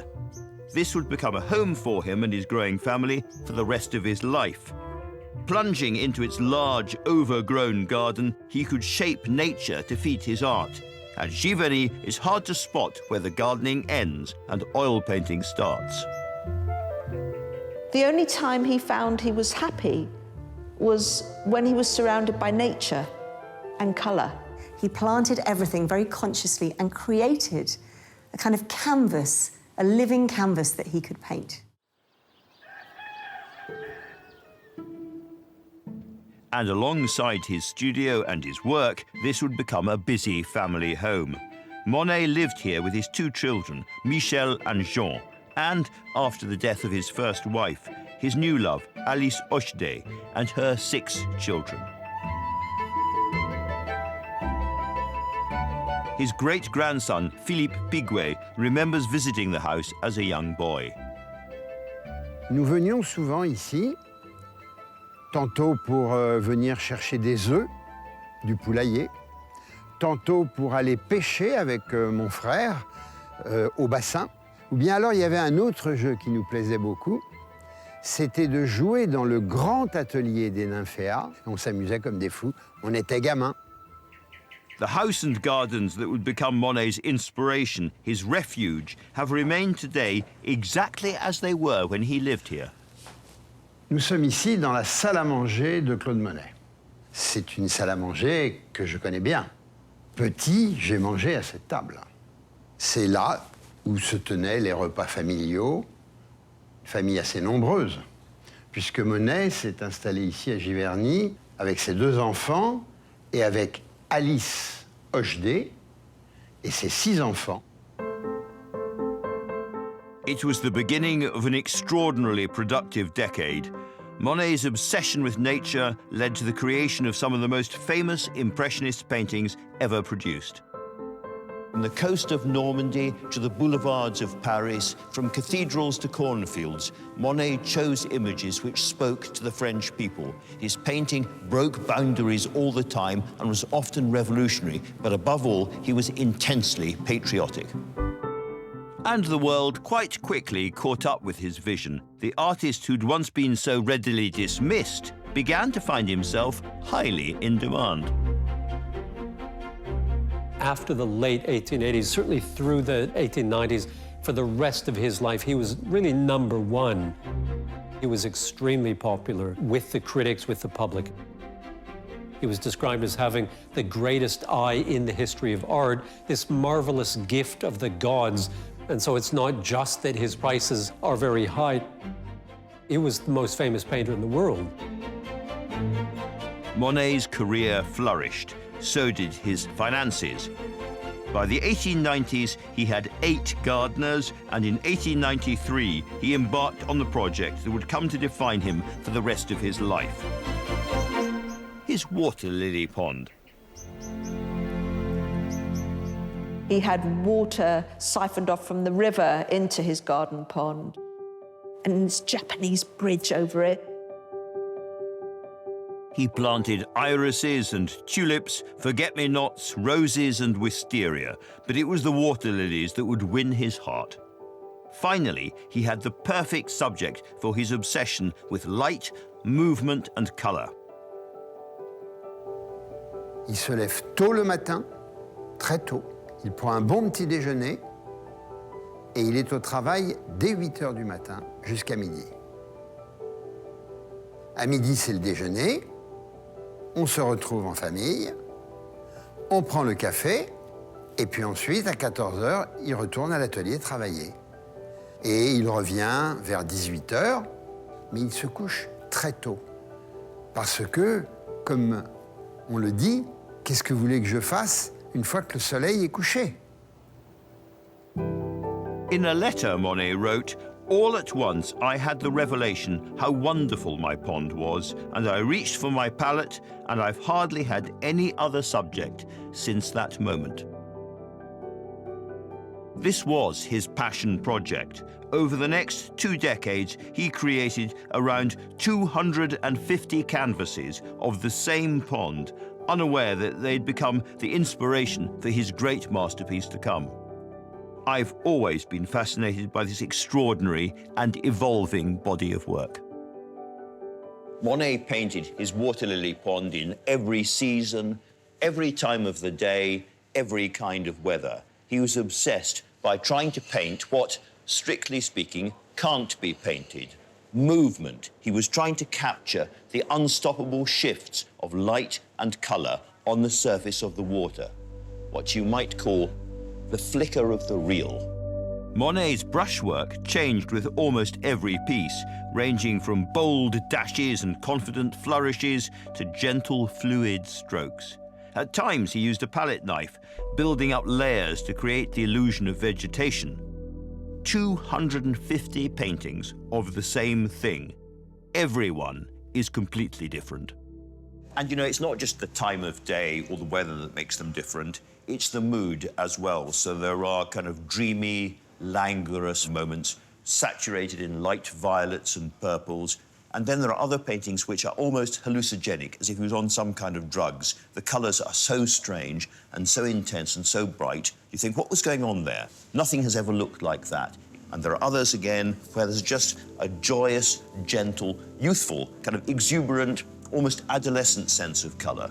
Bright blues, bright whites and reds, just something that makes you feel happy. For more than 20 years, Monet had lived a quiet but intensely productive life, hidden away from prying eyes, making paintings of his pond, his garden, and his family. But then in 1911, this quiet seclusion was brutally ended. In 1910, Elise was diagnosed with leukemia, and she died in May of 1911. Monet understandably was devastated. Elise truly was the love of his life. And in his letters to his friends, he would say, "I am annihilated. The painter in me is dead, and all that remains is the inconsolable husband." Cette photo est une photo qui représente Alice Monet. Elle est datée de 1910, un an avant la mort. C'est une photo que ses enfants lui ont donnée pour qu'il ait un souvenir de sa femme. She'd looked after him, she'd been his housekeeper, she'd been his beloved wife. Real love affair, and he just gave up. More bad news followed. When he finally turned back to painting, he had to accept he could barely see. His vision had started to become extremely blurred. This, for an artist, was devastating. And he really felt that this was now going to mark the end of his career. Monet had developed a cataract in his right eye. The old painter's misfortunes were piling up, and in 1914 he was dealt the cruelest blow of all. His beloved son, Jean, who was just 46, died. When his son passed away, he took it very badly. It broke him. He was completely despondent and despairing, probably at his lowest. He became so depressed that he stopped painting. He couldn't pick up a paintbrush. And so at the age of 73, after having bestrode the art world for decades at this point, Monet was downing tools. To him, paint and colour was life, and he was too depressed to go into the studio and paint. He wanted to stay in the sadness so that he could fully mourn for the family that he'd lost. For more than 60 years, Monet had made art continuously. But now, as grief overwhelmed him, he found he simply couldn't paint. If this master was ever to work again, let alone begin a masterpiece that would consume the rest of his life, it was going to take the intervention of an unlikely friend and further tragedy on an epic scale.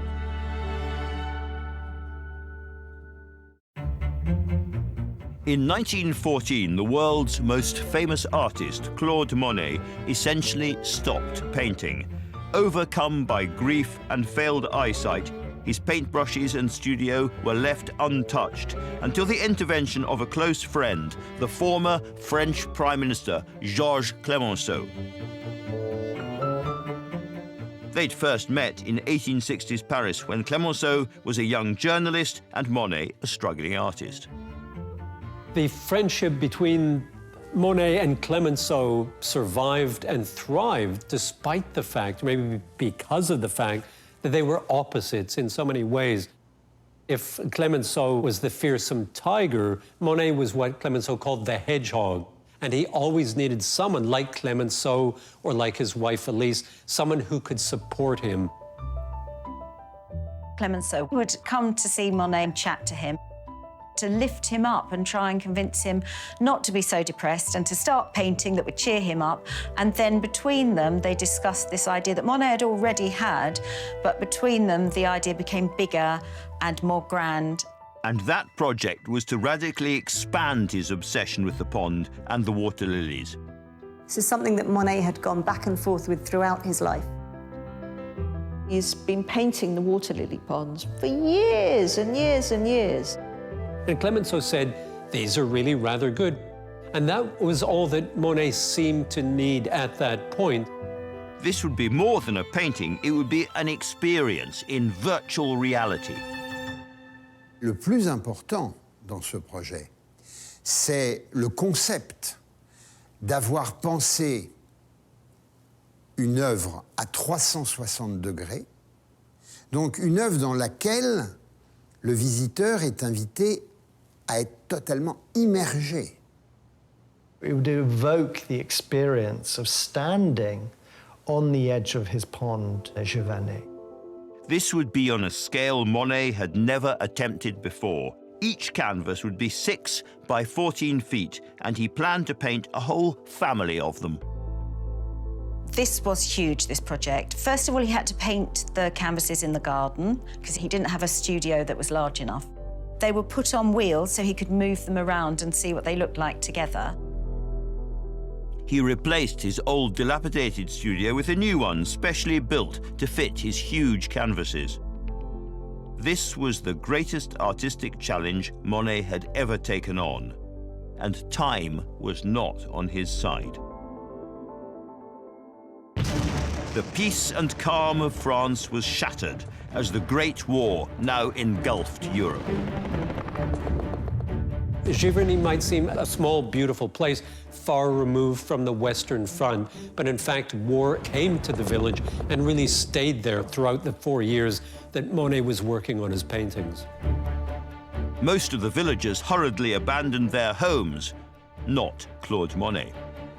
And Monet said, if the barbarians want to kill me, they'll have to do so in front of my life's work.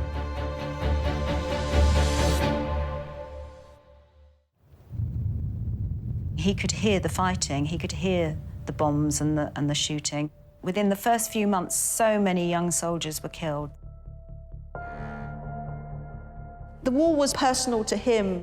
Giverny was only 50 kilometers away from the front line, and his stepson and his son were both fighting. He was also growing vegetables in his garden, which he would take to the soldiers in the local hospital to make sure that they had nutrition. With the war in such close proximity, Monet's methods became dramatic, almost frantic. His grief and encroaching blindness produced a frenzy of creativity comparable to Shakespeare in his prime or the last years of Beethoven. Painting was such an important part of his life that it was also something that can inspire great rages. As with many artists, with great art comes great temperament, and Monet was definitely no stranger to that. Never before had this prolific artist painted with such urgency and from such a dark, desperate place. It was all-consuming. He did not stop. That's what he was doing, dawn till dusk. Monet was literally painting these beautiful works of art as France was experiencing the darkest chapters in its history. It was descending into the abyss. 1 million people were dying in France as he was working. And that obviously was on his mind the entire time he was working on them.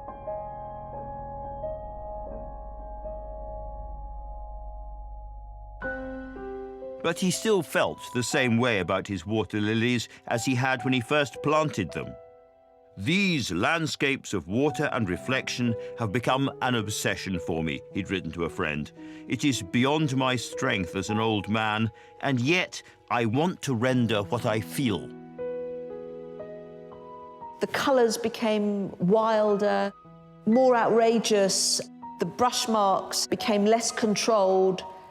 His subject became smaller. It was all the pond. The only areas of sky and horizon are reflections.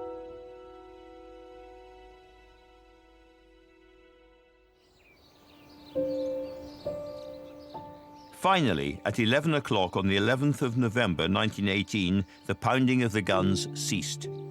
After 4 long years and millions dead, the war was over. And the following day, the 12th, Monet decided that once his grand water lilies were finished, he would donate them to the French people. If you travel in France, you will find every small village has a monument to the First World War. It was a searing, traumatic national experience. Monet, too, felt this tragedy and wanted to make this gesture to contribute something that would perhaps help avert war again and at the same time commemorate the sacrifice of a whole generation. To an old political ally, now France's ferocious wartime Prime Minister, Georges Clemenceau, he wrote, "It's not much, but it's the only way I have of taking part in the victory." When you think about it, these are a very strange proposition for a war memorial. Most countries get great granite columns or stone arches or heroic soldiers done in bronze. And France, what does France get from Monet? France gets some reflections and aquatic plants. But what Monet, in his wisdom, realized was that grief-stricken, harried, anxious people needed a contemplative, even a philosophical experience. These colossal canvases were meant to speak to the spirit of a nation ripped apart by the most brutal conflict the world had yet seen. But rather than hand them over at the moment they might be needed most, Monet couldn't quite let them go. Monet never felt that he'd finished his paintings, these grandes décorations that he called them. He always felt he needed to do more. He needed to add a bit of paint here, a leaf there, a petal here. Monet was a perfectionist, and I don't think he was ever happy with any of his paintings. I think he always felt they could be better. One of the wonderful quotes he has is when he wrote to Clemenceau and said, "When I am dead, I shall find their imperfections more bearable." While alive, he could never accept them, and he could never accept that this was everything that he could do. 8 years after the end of the war, on the 5th of December 1926, Monet died, aged 86. For his last moments, Clemenceau, the radical, patriotic politician who'd become his closest friend, was at his side. And on the day he was buried, a mist descended over Giverny. As one journalist said, Normandy became a Monet painting, almost as if the elements themselves were paying tribute to the artist who had captured them so beautifully for the rest of the world to see.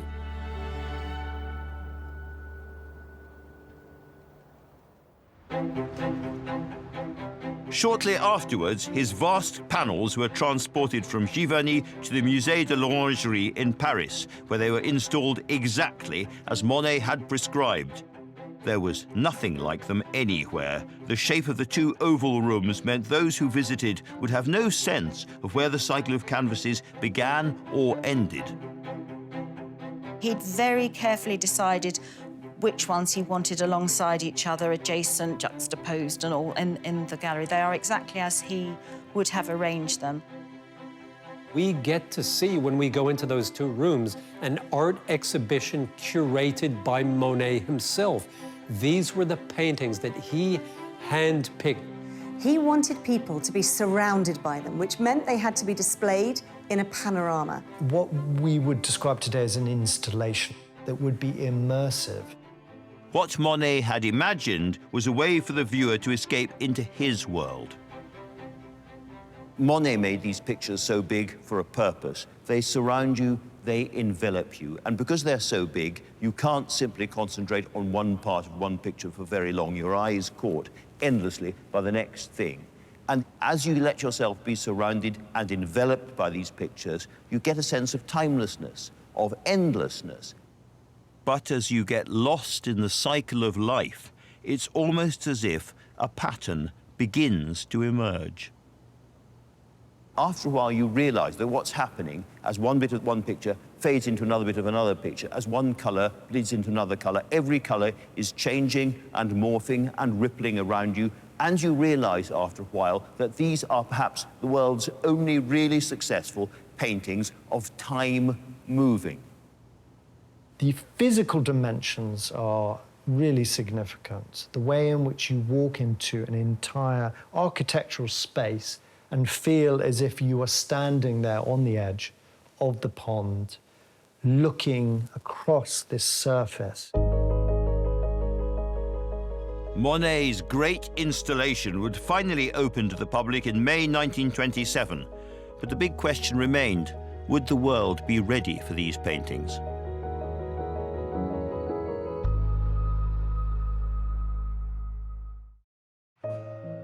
Claude Monet's grand decorations, the culmination of a lifetime's work and his gesture to the French people after the First World War, were finally ready to be unveiled to the world after his death.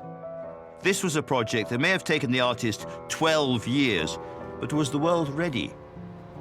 When Monet's extraordinary waterscapes finally went on display to the public in May 1927, just a few months after the artist's death, they completely tanked.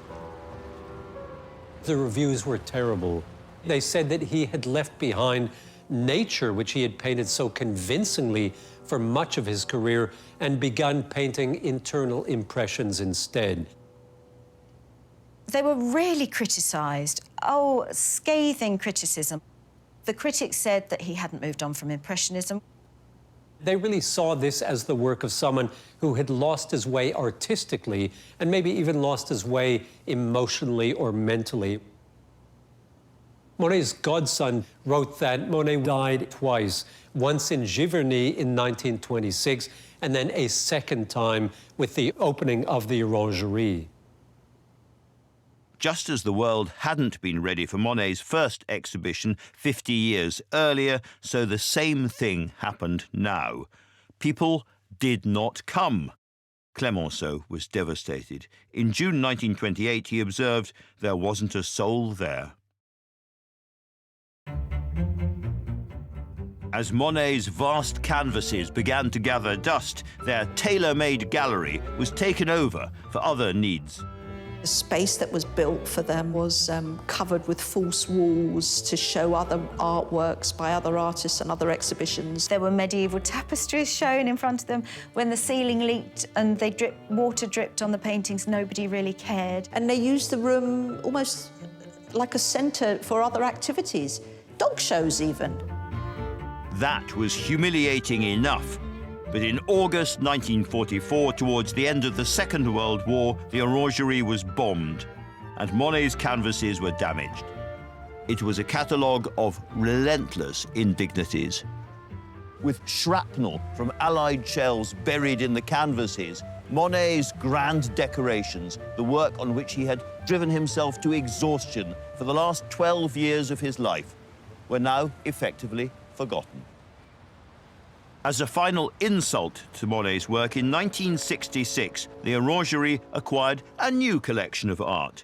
And one of the new gallery spaces was built directly over the room of the water lilies, cutting off these paintings so brimming with life from all daylight with a solid concrete ceiling. And that's how they remained for 3 decades. So, how were these extraordinary paintings rediscovered to the point where they became the most famous water lily images in the world?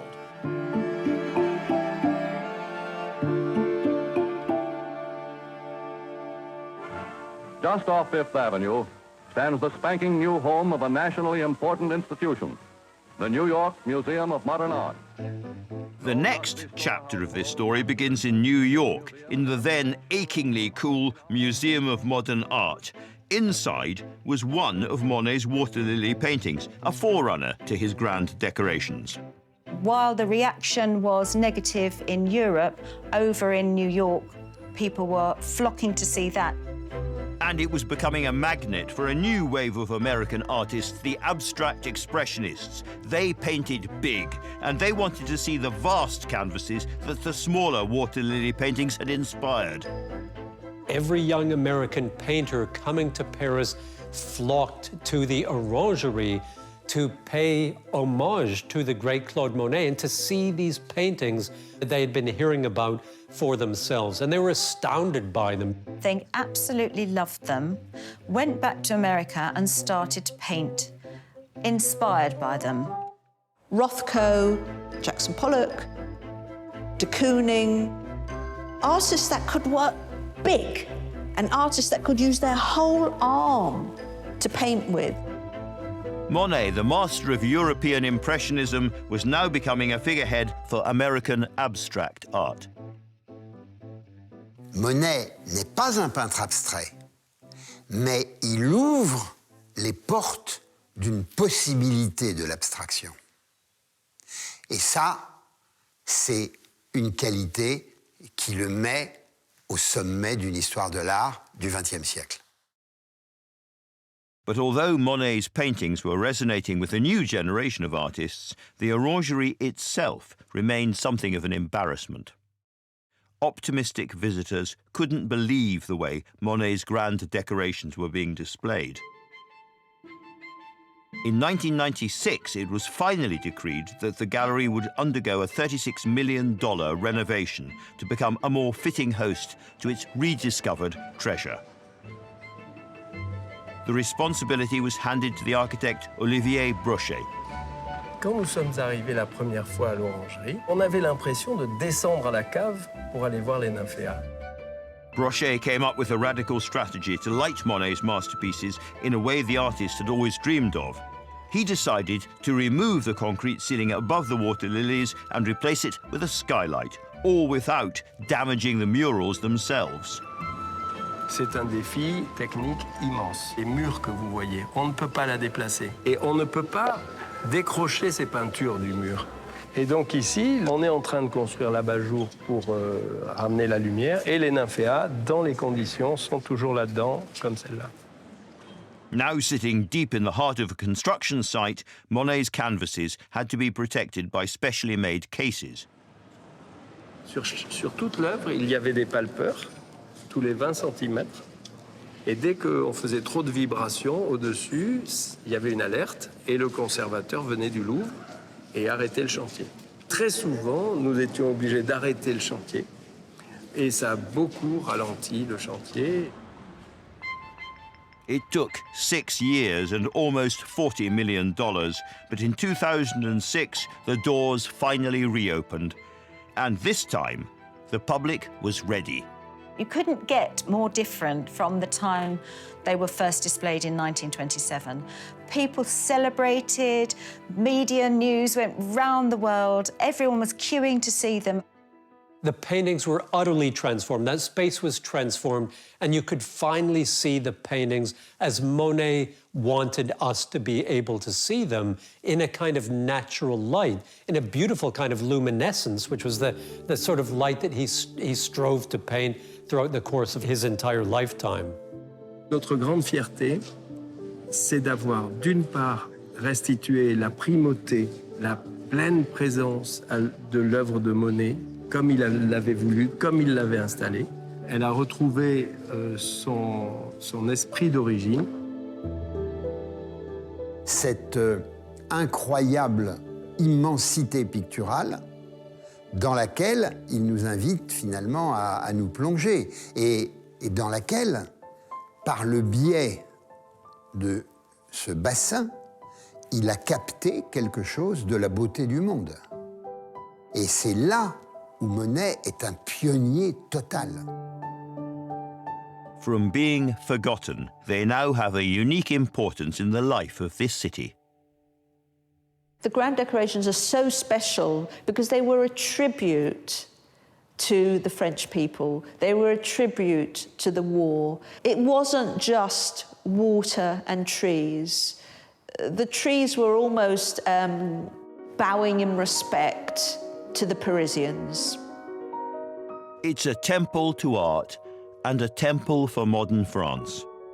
This whole gallery is devoted to these paintings, and it's what Monet wanted. He wanted it to be a place of meditation, a place of peace, and you see that. You see visitors sitting there peacefully, taking it all on. They're very calming, they're very uplifting. It's an experience, a complete experience. It's now been nearly 100 years since these epic murals were first hung on the Orangery's walls. What an extraordinary journey these canvases have been on, from their traumatic conception to being buried alive and then refound by a new generation. It truly is quite a tale. These aren't really pictures about plants or even reflections. These are pictures of the beauty and transience and therefore the poignancy of human life, indeed all life, None of us are here for very long, but it is gorgeous while it lasts. And that is Monet's message to the French, and thank God, to the rest of us as well. But I don't want to end this as a film about art history. If you possibly can, come and see these pictures for yourself. But please, don't bring a camera. Bring your eyes and your heart, because that is all you need.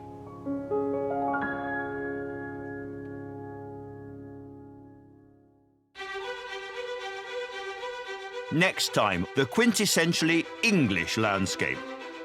You want to be there and feel the wind in your face as the clouds scud over your head, which sparked an artistic revolution a long way from home. French artists cannot believe the originality and the freshness of Constable's approach. I go behind the canvas of John Constable's Hay Wain.